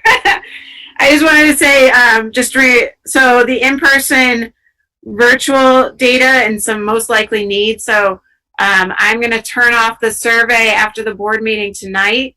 And just to give the board a sense, at the moment we have about 1,075, which is almost 85% response rate, which is great. And we're almost to 20% who would like the virtual option. It's really interesting how that's sugaring out in terms of grade level. We are most likely going to run our virtual academy for K-6, and then our 7th and 8th graders are most likely, we're going to tag up with the Vermont Virtual Learning Cooperative because of the high numbers and because of the specialties with our 7th and 8th grade. So 7th and 8th grade turns to licensure much like high school has licensure qualifications, which makes it more difficult for us to run those 2 sessions or those 2 pieces as part of our virtual academy, simply because we have to take more teachers in order to make that happen, and then Katie won't have the teachers she needs for the in-person. So we have a little bit of a conundrum there that we didn't think through in the beginning. But Mike has been talking closely with Vermont Virtual Learning Collaborative around the 7th and 8th grade to pair up with them to help us out with that. And if you have any questions, Mike or Viper there is more than happy to answer those questions. We'll most likely, because of the numbers, do a straight grade through 4th grade. So we'll have a K 1, 2, 3, 4, and then a 5, 6 multi-age based on the numbers right now. We could have a flurry before the end of the evening, but that's where we are right now. And then the last thing that the board really needs to be aware of is that we have that what I've spoken to you before is still very much in play. That I am incredibly concerned about our staff and their mental status and coming into the school building and the status overall of the position the NEA is taking. And I'm not putting any judgment on that position whatsoever. But I do think the board needs to be well aware that there are significant staffing challenges across the state. The administrative team is talking closely as to how we can solve childcare challenges. And I think we might be able to solve childcare challenges, but this goes beyond childcare. It goes into, I don't want to come into the building. That's where we're at. With that, I don't feel safe. My family doesn't feel safe. And how could you ask me to do that? So there are some major ethical challenges that we're facing just as human beings, not just as administrators. We're not alone in that. Everybody is facing the same challenges, but the board really needs to know that this could all crumble very quickly if our staff decides they're just not coming in. And they'd probably be deciding that over a statewide level, not a local level. However, that is a reality that we are all wondering if it will happen by September 8th. So I definitely wanted to put that out there. I think every superintendent in the state is talking to their board about that problem. But there's definitely a large percentage of our staff in Montpelier-Roxbury who is incredibly concerned for their well-being and their welfare. We have designed, I believe, the system that can mitigate risk the most. But notice I don't say safe, I say mitigate risk the most, because that's what we're trying to do. And our staff understands that, and they know that, and they understand the science, and they understand where Vermont is right now, and they're also terrified. Many of them are also terrified.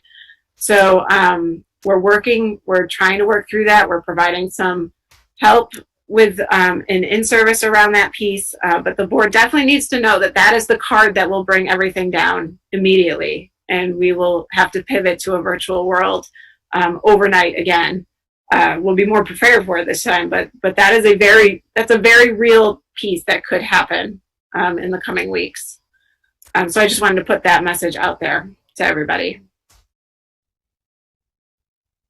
Go ahead, Annika. We talked. You guys talked about the school schedule, and how it's going to happen in person learning. I was just curious how much of a buy-in we have from the teachers. What's the, you got the input from the teachers. Is there a sense that teachers have bought into it, or I'm just trying to get a sense of that. I don't think the term buying into it is the term we want to use. And principals speak up, and Mike and Bill as well speak up if you want to add anything to this. I'm sorry. Sorry to cut you off. I didn't mean to be crude. I was just trying to say, not buying in, but maybe on board with the plan. Yeah. I think that our teachers understand that the administration has worked incredibly hard to mitigate as much risk as possible. I think that there's a clear understanding of that, and that we have been very transparent, and we have included them in every conversation we could, particularly through the union leadership. I think there's a difference between understanding that and dealing with a disease that's just that is terrifying them. And so we hear children are safe, and the state is parading pediatrician after pediatrician across that podium saying children are safe, but they have yet to address the fact that I have over 200 adults that are in my employ and that I am responsible for. And so that they're scared, right? And so we're trying, that's the rub. That is not, they understand the pediatricians, they believe the pediatricians, for the most part. However, it's this other piece of what risk am I willing to take for this job? That is the bigger question. Principals, do you want to add on to any of that from what you're hearing from your staff? Yeah, I mean, I can. The at-risk population of staff at our school is pretty significant.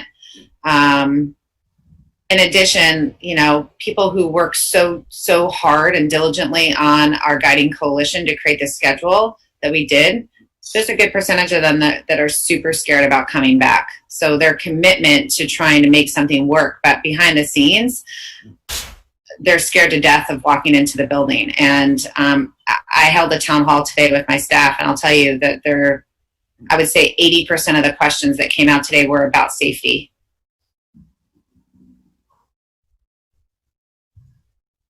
So I have to ask the question then. I mean, I understand a lot of parents want their kids not at home for learning, but with those considerations in mind, why aren't we starting with a remote option first and phasing in a physical option? It's a question that's been asked of me, so. Yeah, and it's a legit question. I mean, first of all, I go back to the time period, or the history, right? On June 17th, we were told to open in person. We weren't given the option to open virtually until, 4 weeks ago? So that's the first thing, right? We were told to open in person, and the option came much later on. Secondly, the science does support opening. It's clear. Like, we're in a relatively safe, we're in the best state in the union right now with this disease. And it's clear for kids as well, especially those under 10. So the science does support us going back in person. And regardless of whether we want to say it or not, we are the drivers of this economy, regardless of what that means. And it means several things to me. But we have 80% of our parent population who wants and needs our kids in school. And bottom line, I firmly believe kids need to be in school. And I think most of our teachers believe kids need to be in school. And there's the rub that it's the adults that make the school work. So why we're starting in person in the way we did, one, we were told to, and the wheels were going before we were told that we could do other things. Two, we're in a very safe place. Washington County has the least number of, I think, Northeast Kingdom does, but we might be second for a number of cases in the state. The science works for in-person instruction. It's the risk mitigation that adults are willing to take or not willing to take. That is the card that will pull it down. I don't know if that answers your question, Andrew, but that's when we think about the timeline here, that's what we're dealing with. Thanks, Libby. Jill? I just wanted to add too that I think what you've provided with the option, I haven't heard any other district do that. There's lots of talk between teachers and parents and relatives about what different districts are doing. And I'm really impressed that Montpelier-Roxbury was able to offer that choice. I think that I don't know what else you could do, frankly, to provide the options that you have for families and for students. I don't think there's anything else you could do, because I hear Andrew's point, but I also hear a lot of, and experience myself, the need for our kids and the want for our kids to be back in school, and that virtual works for some and not others. And so to provide that option, and then 5 days of each is unique that I've heard. And I think it's pulling a rabbit out of a hat, and I haven't seen another district be that creative and that flexible and offering those options. So I don't know that there's anything else you folks could have possibly done. Jill, my point though was about the staff. It wasn't about our students and about our families, who obviously are critically they're the centerpiece of our schools, but so are our teachers. And so our teachers don't have the choice that you're talking about. So that's where that question came from. And I think it really needs to be said that, and I think it's hard to say this, but until we have a vaccine or an effective treatment, the safety concern will always be there. Yeah, and the other thing to add to that, Jim, is that the vaccine, people have asked a lot about when the vaccine comes in December, are you going to switch this all up? The vaccine's not going to come in December. It's just not going to happen. And when a vaccine comes, regardless of December, January, whenever, it's not coming to Vermont first. And all of them are going to be a 2-shot vaccine that take a month in between them. So when you really factor in all of the pieces around the vaccine, we're in this for a full year, at least. And so we need to consider that piece. Sorry, I didn't mean to cut you off, but the vaccine piece we get a lot of questions about when the vaccine comes in November, are we going to switch this all up? And the vaccine's not coming in November. Yeah, no, I think that's a very good point. I think I was echoing that point, which is until we get to the point where, we've got community vaccination, and that's going to be a while. This risk is going to be with us to some degree. And I think you're right, Libby, that right now, if the numbers stay where they're at in the state, we are about as safe a place as you can be in terms of going back to an in-person situation, which I think, and this is why it's obviously not just a district-wide decision or a statewide decision, but keeping Vermont's numbers low and all the community things that are involved in doing that and the precautions, have to be things that we have to keep talking about to our neighbors. I have a question, Libby, with regard to students and families. If we have students and families that are traveling to areas that are red and yellow on the state's map in terms of risks for quarantining when they come to our state, have we considered, or have any schools considered, any steps for dealing with those types of situations? Because they have to quarantine. They have to quarantine under state rules. It's not an MRPS rule. That's a state rule. So teachers will have to work. It's a choice that parents are going to make, right? And it's also a choice that students, if they make those choices, students will miss some learning. That's a choice that's a part of the consequence of making a choice to traveling someplace where quarantine is mandatory. For our staff, the FFCRA, or FFCR, no, it's FFCRA, gives staff a one-shot deal for 10 days of quarantine, but that's a one-shot deal. And so after that, it's 14 days, but in a work week, it's 10 days, right? So after that one shot, then they have sick time, they have their leave, right? But quarantining doesn't fall under a sick leave. So they'd have personal days, they have 4 or 5 personal days that they can take. But they have one shot for quarantining. We're having that question a lot around parents dropping kids off from college and having to come back and quarantine and it's in service right then, right? So we don't have any right to tell them no. I don't believe. I haven't asked my legal yet about that, but other superintendents are saying we do have that right. So it's a question I have for Pietro. But that's a reality that happens every year around this time. And so they'll have to quarantine, and that's their shot. That's their 10 days that they get for under that act. And that act runs out December 31st. But if families choose to make that choice to travel where they're going to need to quarantine, then they're also making the choice that their learning will look very different and that teachers will do what they can to help with that learning. But if they have chosen an in-person option, then they're going to miss learning opportunities. The other piece I want to say about the staff piece is that this administrative team has worked, as the school board knows, but it's worth repeating, worked incredibly hard to make options that still can educate children to high levels of learning and mitigates as much risk as possible. When Ryan Harry came in and said, I want to do the pod model at UES, all of us thought he was crazy. And then he said, no, we can make it work, right?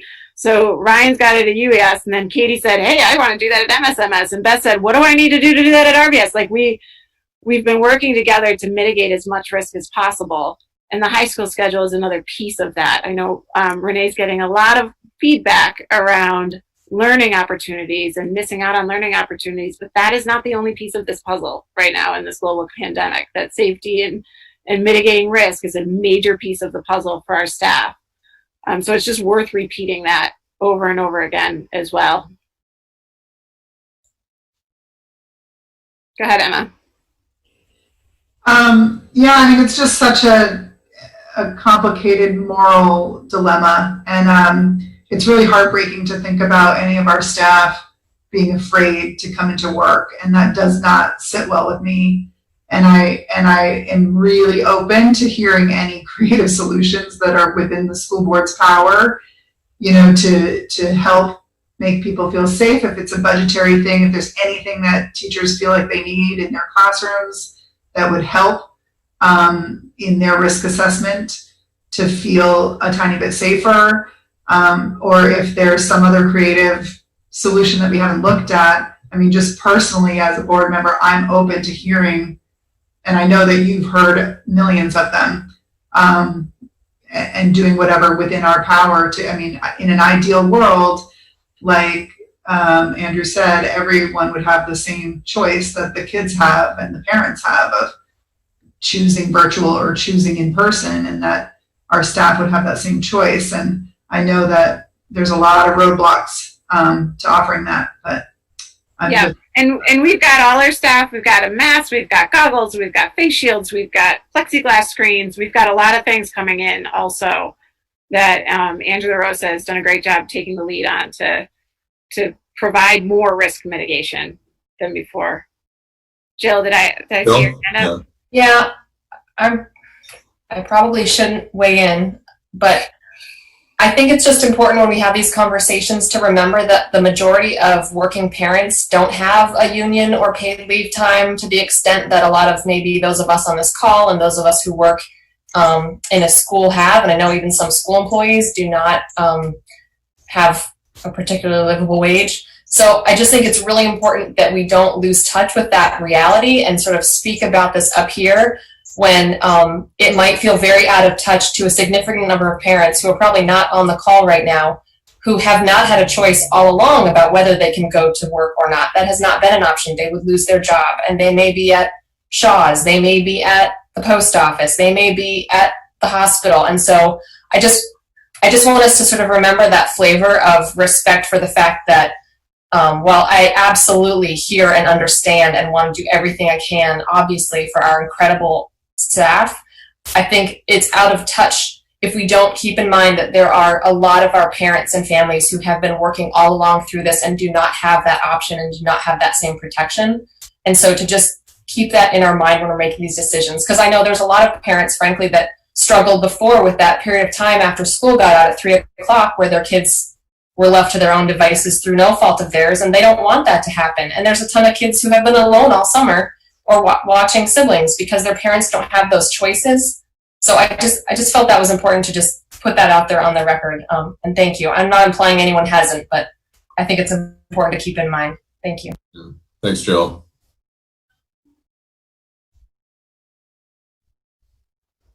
Other comments, questions?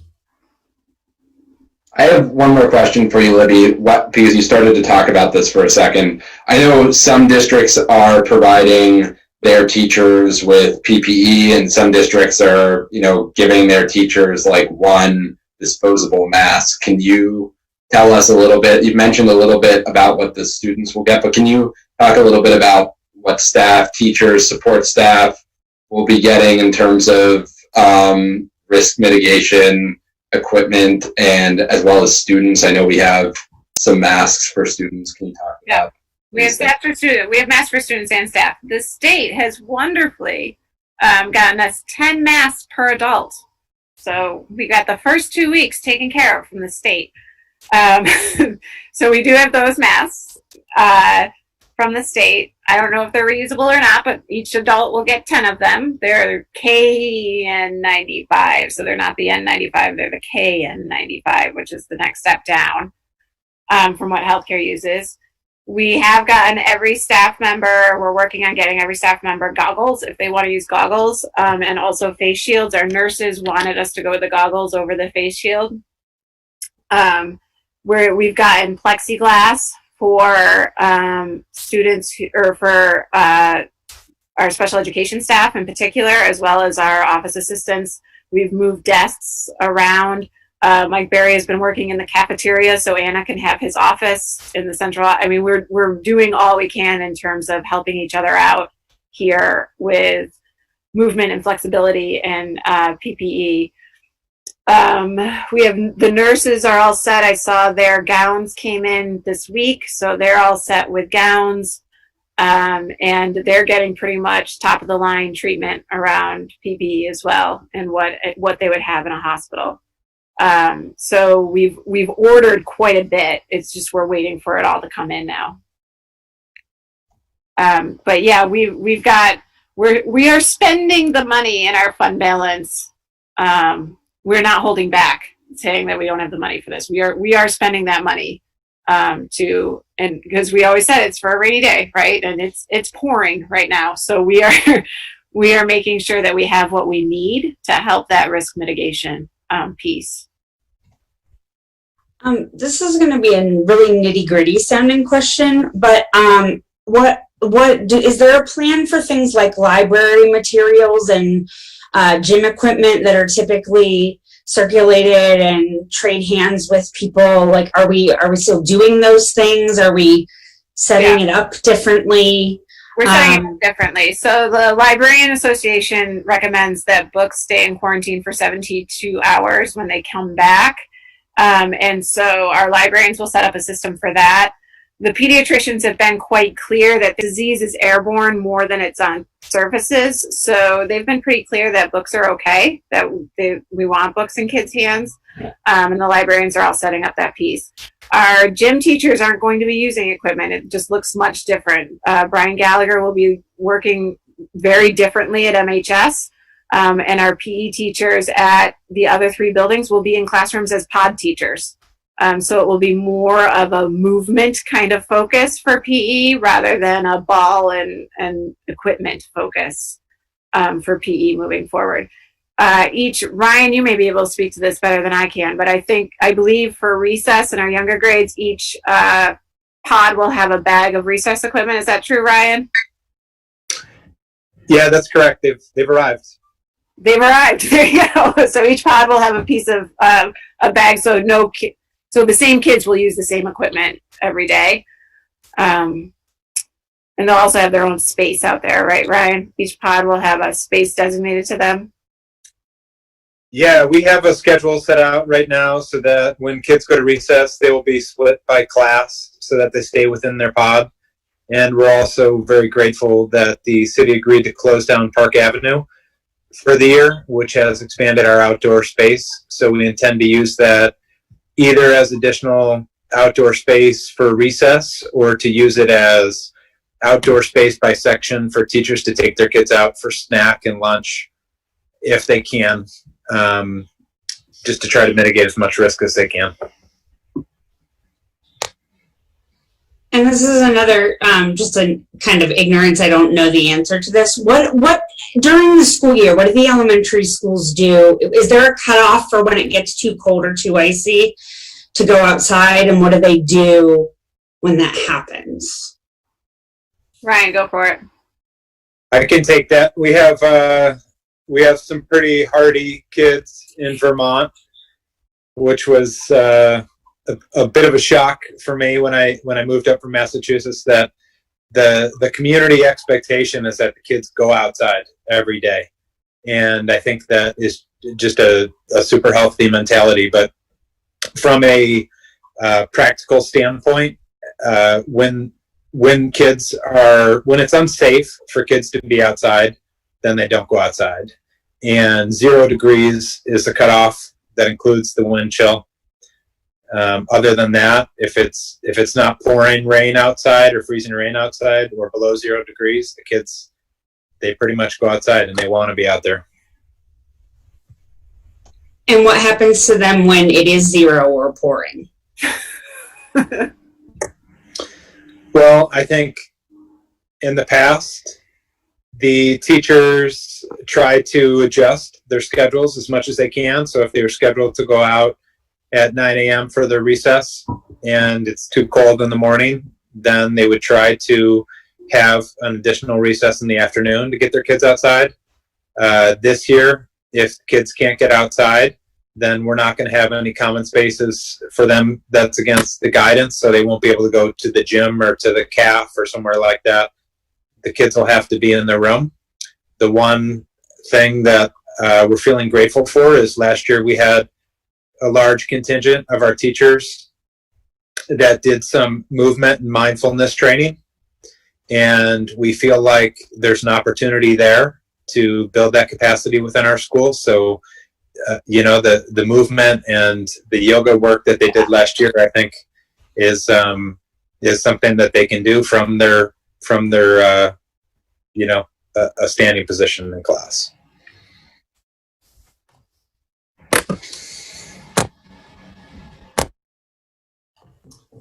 Other questions, comments? Emma? Libby, I think I heard you mention that you were going to close the survey tonight, and it's the 5th, and we said that the deadline was the 5th. So I would just ask that you wait until midnight. Not that you need to wake up at midnight, but I'm not waking up at midnight to close that survey, Emma. I can do it at 4:30 in the morning when I wake up in the morning. I think that would be better just because we told people the 5th, and some people might want to fill it out later tonight. No. Next item. That's the RVS Is it, or is it the, we also have board feedback on illness procedures. Oh, yeah. So the board should have gotten that in their packet. Everybody wants to pull that up. I'm going to pull mine up. I think my only question on it was, are we going to, if someone has a fever of 104, are we going to require testing? We can't. It doesn't sound that way. Huh? We can't.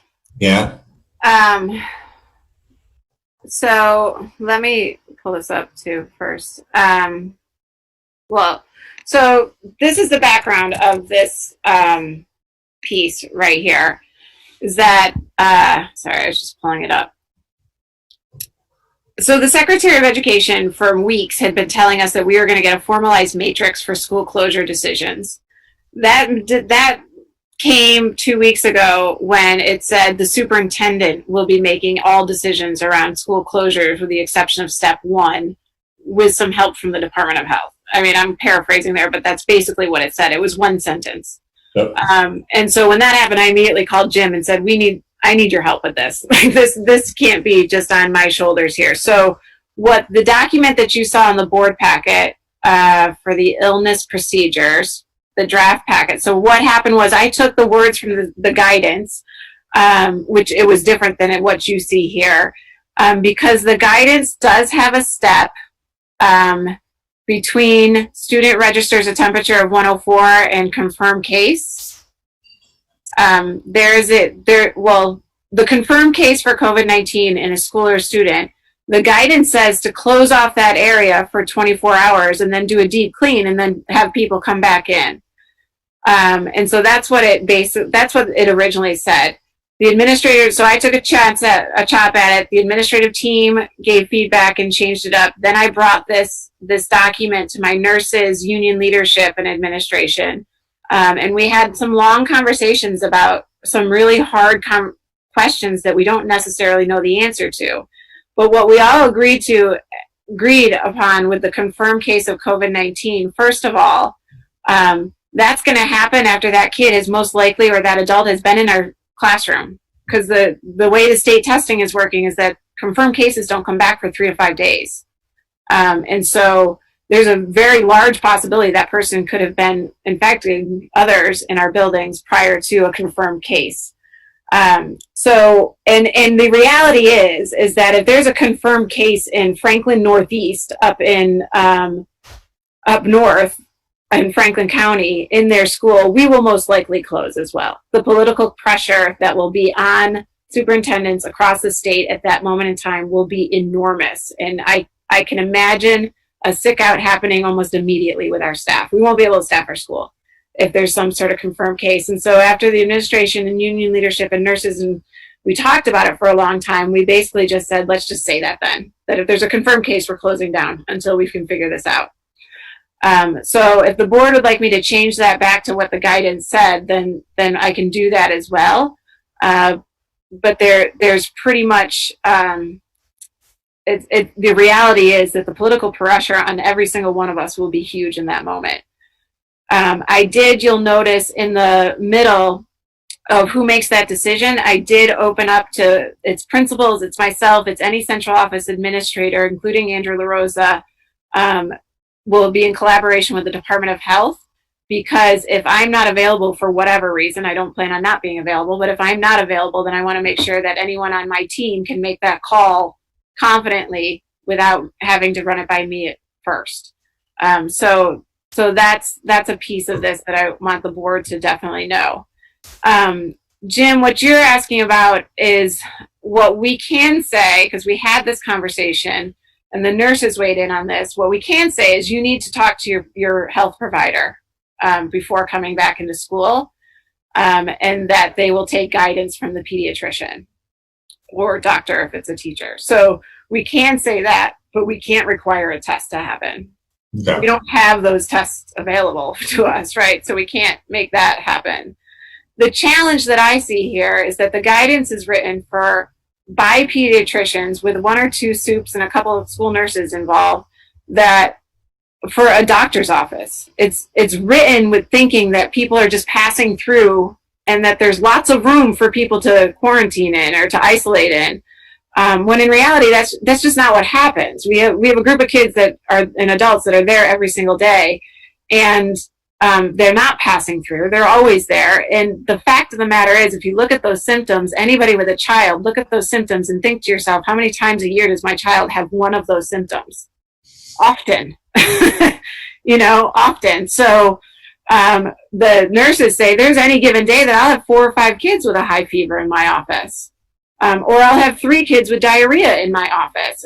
And so we'll have one isolation room in a nurse's office in our schools, but when we have 4 or 5 kids with a fever, we can't isolate 4 or 5 kids.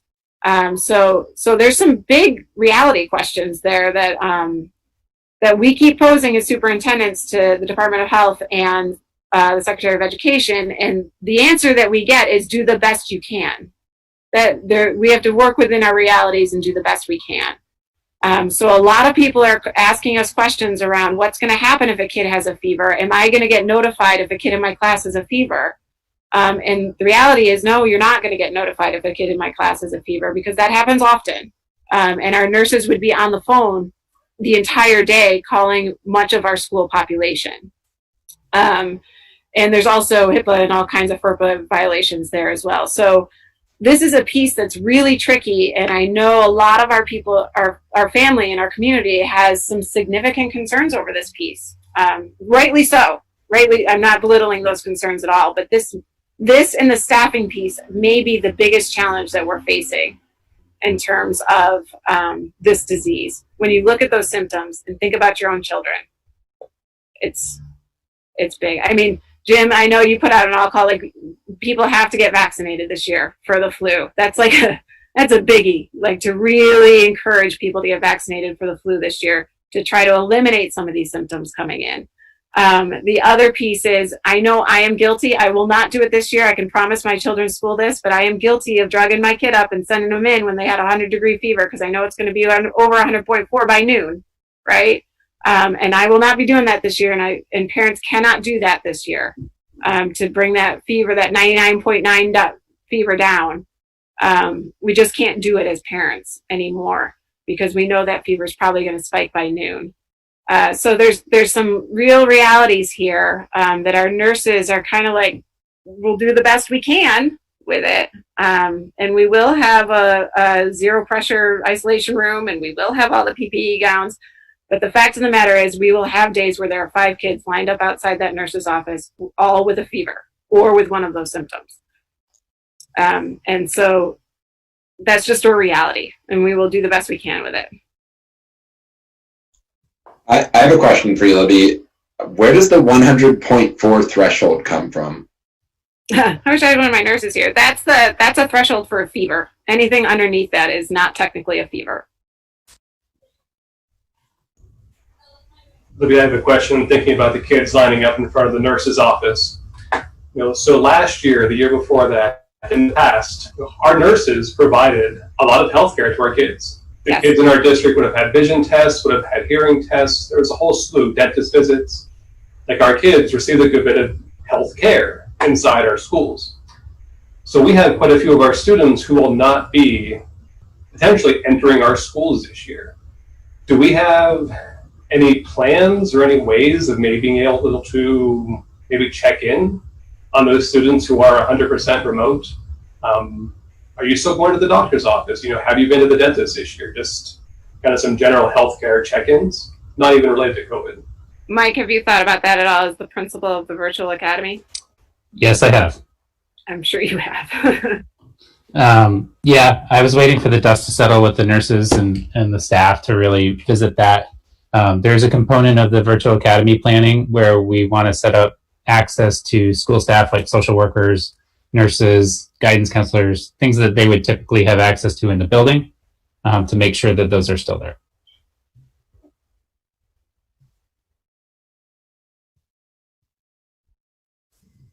Other questions or comments?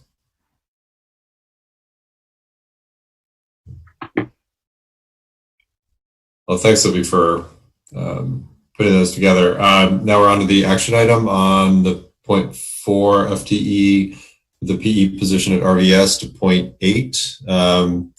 And I know, Libby, you I think largely explained the justification for this, which was to fit the pod mode. Anything else you want to add before we? I can tell you it's an approximate $28,000 expense. Yeah. Do I have a motion to increase the RVS PE from 0.4 to 0.8 for one school year? And are we paying for that out of fund balance? Is that the idea?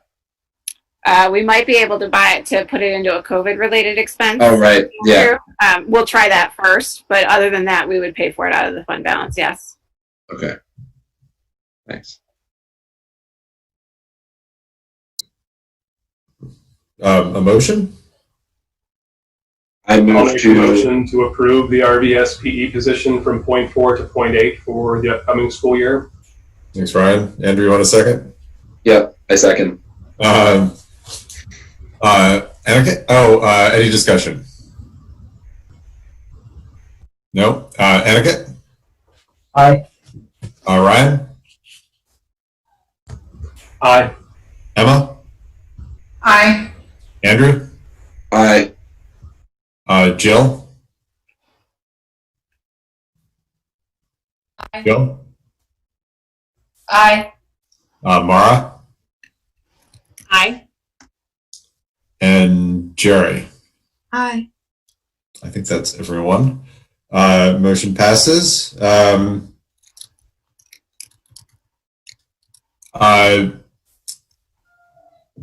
And while we have it, why don't we also vote to appoint Jerry as clerk, because that's the other action item that we need. Jim, before we go through the voting, can I say goodbye to my administrators so they can go to bed? Yes, you can. Bye, principals and administrators. Thank you for joining Thank us. you. Sorry. Thank you all so much. Sorry. Go ahead. Do you have a motion to appoint Jerry Huck as clerk of the board? So moved. Second? I'll second. Etiquette? Aye. No. Any discussion? All right. Etiquette? Aye. Ryan? Aye. Emma? Aye. Andrew? Aye. Jill? Aye. Mara? Aye. Jerry? Aye. Great. Motion passes. Sorry, the agenda went away on me. We were going to have a third policy reading, but Ryan, you said that the policy committee is taking up. And also, do you discuss a possible realignment of the committee as well, or at least just? We did, yeah. Maybe before we get out of the action items, it would make sense to take care of the policy committee addition. So unfortunately, Jill left us. She stepped down now that she's on some other committees. So we have a vacancy on the policy committee. The committee had met on Monday for a meeting, and it felt like a fourth person is imperative for this coming year. So we would like to take a minute and appoint someone else before the motion is passed forward. Whatever, Bridget has agreed to join us. If there is nobody else who's willing to, Bridget would be more than happy to jump back on the policy committee. That's what we have in front of us tonight. Who's on that committee again, Ryan? Would you mind just telling folks? Right, so the policy committee is Emma, Mara, myself, and the fourth appointment who is forthcoming. Bridget? If there is a motion, if she's more than happy, I make the motion to appoint Bridget to the policy committee. Notice Bridget's not here tonight. Yes. And she's more than happy. Coincidence? She's willing. No, The adjective. No, and she's great in that role. She's spectacular in that role. Yeah, no, she's really she's done a fantastic job on that committee. I will second that. Any discussion? Etiquette? Aye. Ryan? Aye. Emma? Aye. Andrew? Aye. Bill? Aye. Mara? Aye. And Jared? Aye. Great. Motion passes. So apropos of that, what was supposed to be our third policy reading on transgender and gender nonconforming students, it sounds like the policy committee wants to do a little extra work on that. Sure, I'll give, rather than taking action tonight, it's going to be more of an update session from the policy committee. Okay. First, probably easier, the gender draft policy that we've been talking about for several meetings now. At the last reading, there was no other input from the board. However, Libby had come to the board with some feedback from the guidance counselors and the social workers. Really nothing too dramatic. It was adding in a different definition and then changing one term in one section, I think. We did that, we plugged it in, we kind of talked through that, and we found one other section where we thought it might make sense to change the term transgender to something else, which ultimately ended up opening up a bit of can of worms, thinking about the specific terms we were using throughout the policy to make sure it is as inclusive as possible. The policy had been a bit trans-centric when it first came to us, so it's still binary focused. And we had felt like it might make worthwhile for the committee to spend one more week, maybe 2 more weeks, potentially considering some other terminology rather than just strictly transgender and gender nonconforming. I think the only guidance that we would look for tonight before we really flesh it out into specifics would be whether or not that the board was somehow opposed to the idea of maybe not having it be slightly more non-binary focused. Mark, correct me if I'm wrong, but the term that we had floated in our discussion on Monday had been affirmed gender. And so that's, again, from what I understand, there isn't great language surrounding the topics that this policy is addressing. So we're kind of doing our best to ensure that we do accomplish what we want, but without making any goals. And as I was making some language edits, I was thinking about the fact that what we really want is for the policy to apply to all students, right? Like, because any of our students may be trans, non-binary, or questioning.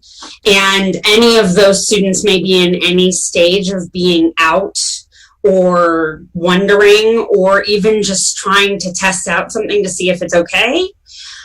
So I spent a little bit of time trying to put things in where we say, like, all students have the right to, like, have their gender affirmed via the name and pronouns that they prefer to affirm their gender, right? So that, for most kids, they won't ever think about that thing, but technically they are then covered in that, they are then covered under that policy as well.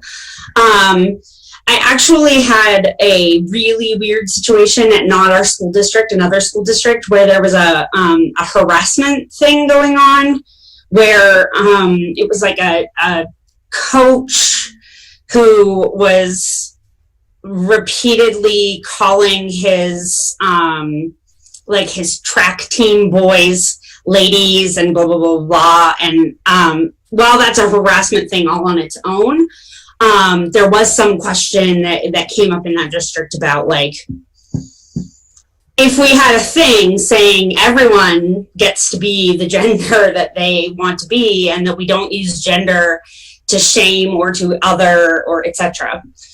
So those are some of the pieces that I was putting in there. I don't think it's going to change the functionality much at all. But Emma just raised a really good point that if it mostly only says transgender and, if someone maybe isn't out as transgender, it can sometimes feel like maybe that policy isn't for them.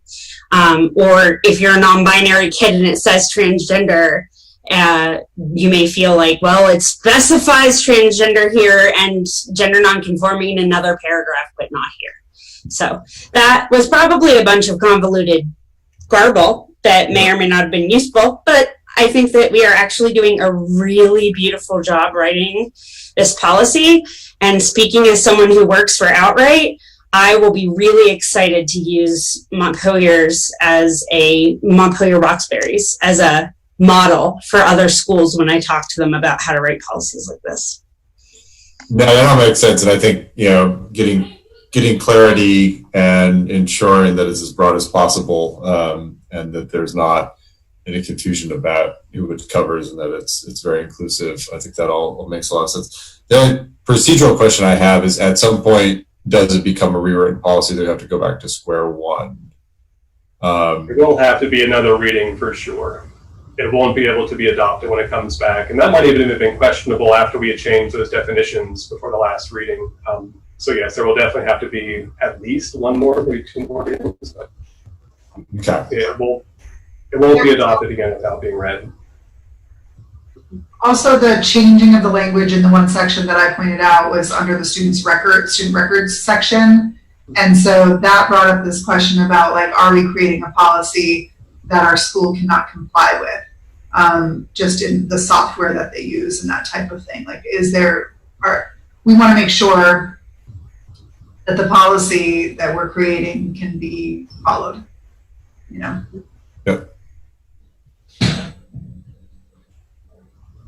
Great. Well, thanks for all the work on this, and I look forward to seeing the changes. Maybe one other just kind of temperature taking from the board. VSBA has sent out an email today that included some recommendations on some policies that related to parts that we had earlier about the board's roles, the superintendent's roles, and how the school districts have been operating throughout the COVID-19 pandemic. They had proposed, again, I'll be totally honest here, they came across this afternoon and I haven't had a chance to read them. So I'm just making assumptions based on titles and very cursory reading. But it looks like they're asking boards to kind of declare in a formal fashion that we are delegating our power to the superintendent to make decisions on how we operate, or we as a board are committing to making all of our decisions through policy for how the district will be functioning throughout the pandemic.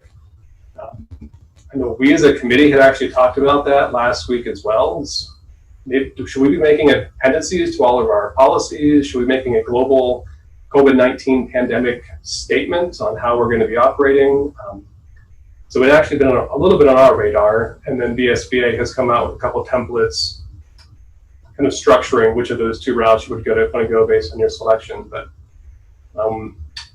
before we leave the meeting tonight, since that has all come out in this past week, I did want to just kind of get a sense for the board on whether or not they would be interested in having the district have a policy on, let's just say, the pandemic in the books during the duration of the pandemic. And if so, would you be interested in us maybe exploring one of the two templates that the VSBA is proposing?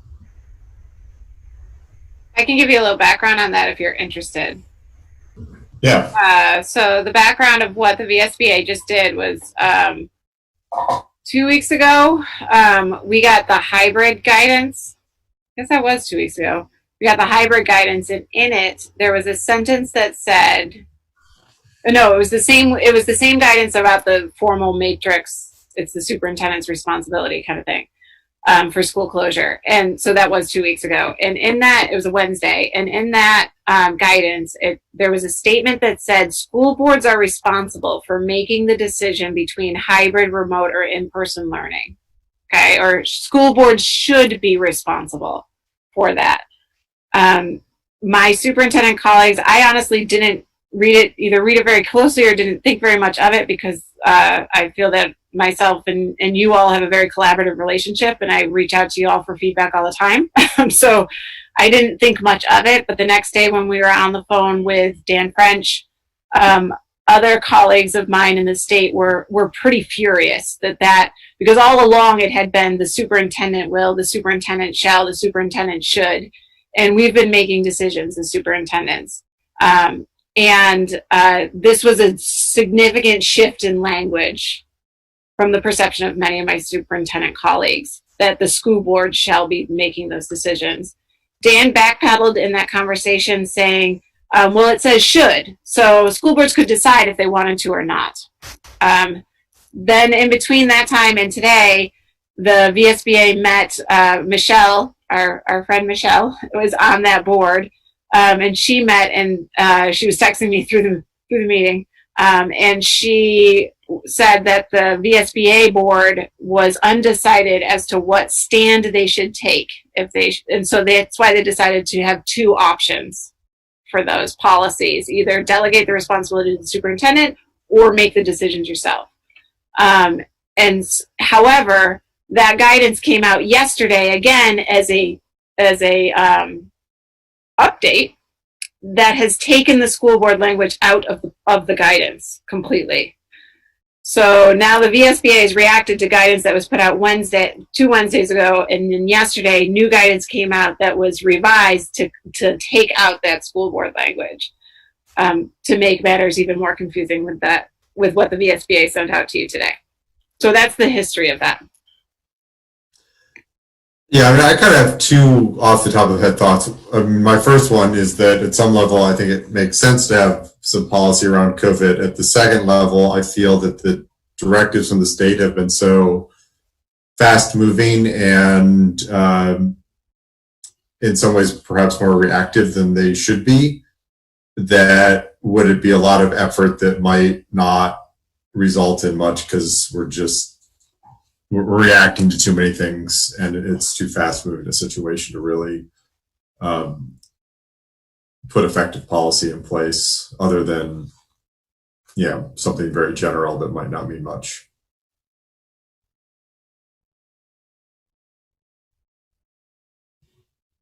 I think you're absolutely right, Jim. I mean, if we were to follow the open meeting law and the adoption of policy, I mean, we'd be required like a minimum of 10 days, even holding emergency meetings. We're not going to be able to adopt policy in a very responsive manner. So.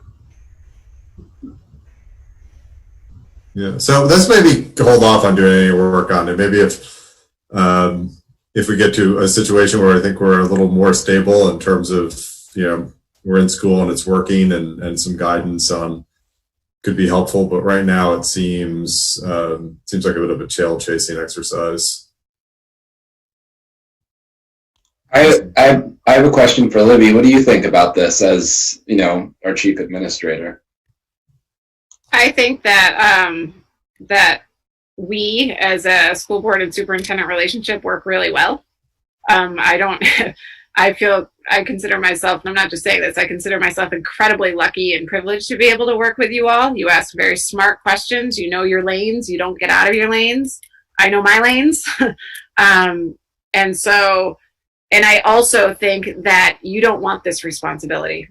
That the time that, so it's 8:54. I'm now working on I counted them before when I was driving home. I'm now on hour 48 of my work week.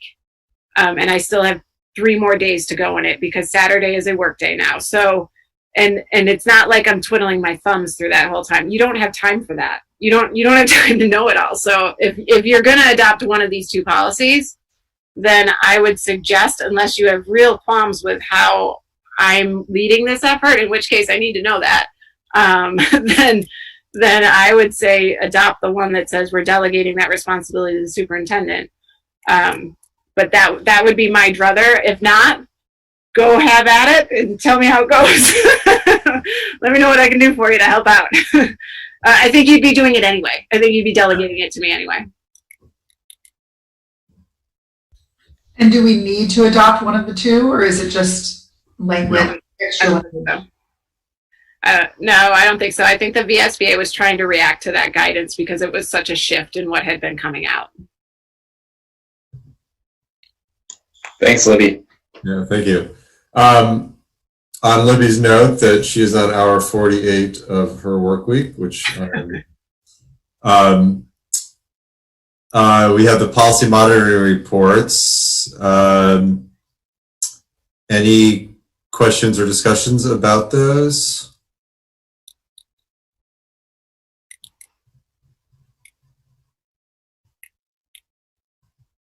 No? And do we need to, I always forget this, do we need to approve them or we don't, right? Yeah. No, I think we leave them up for discussion. Yeah.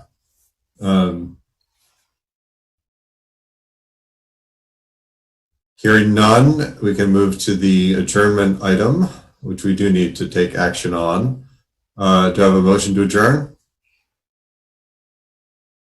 Don't everyone. So moved. Okay, thanks. Do I have a second?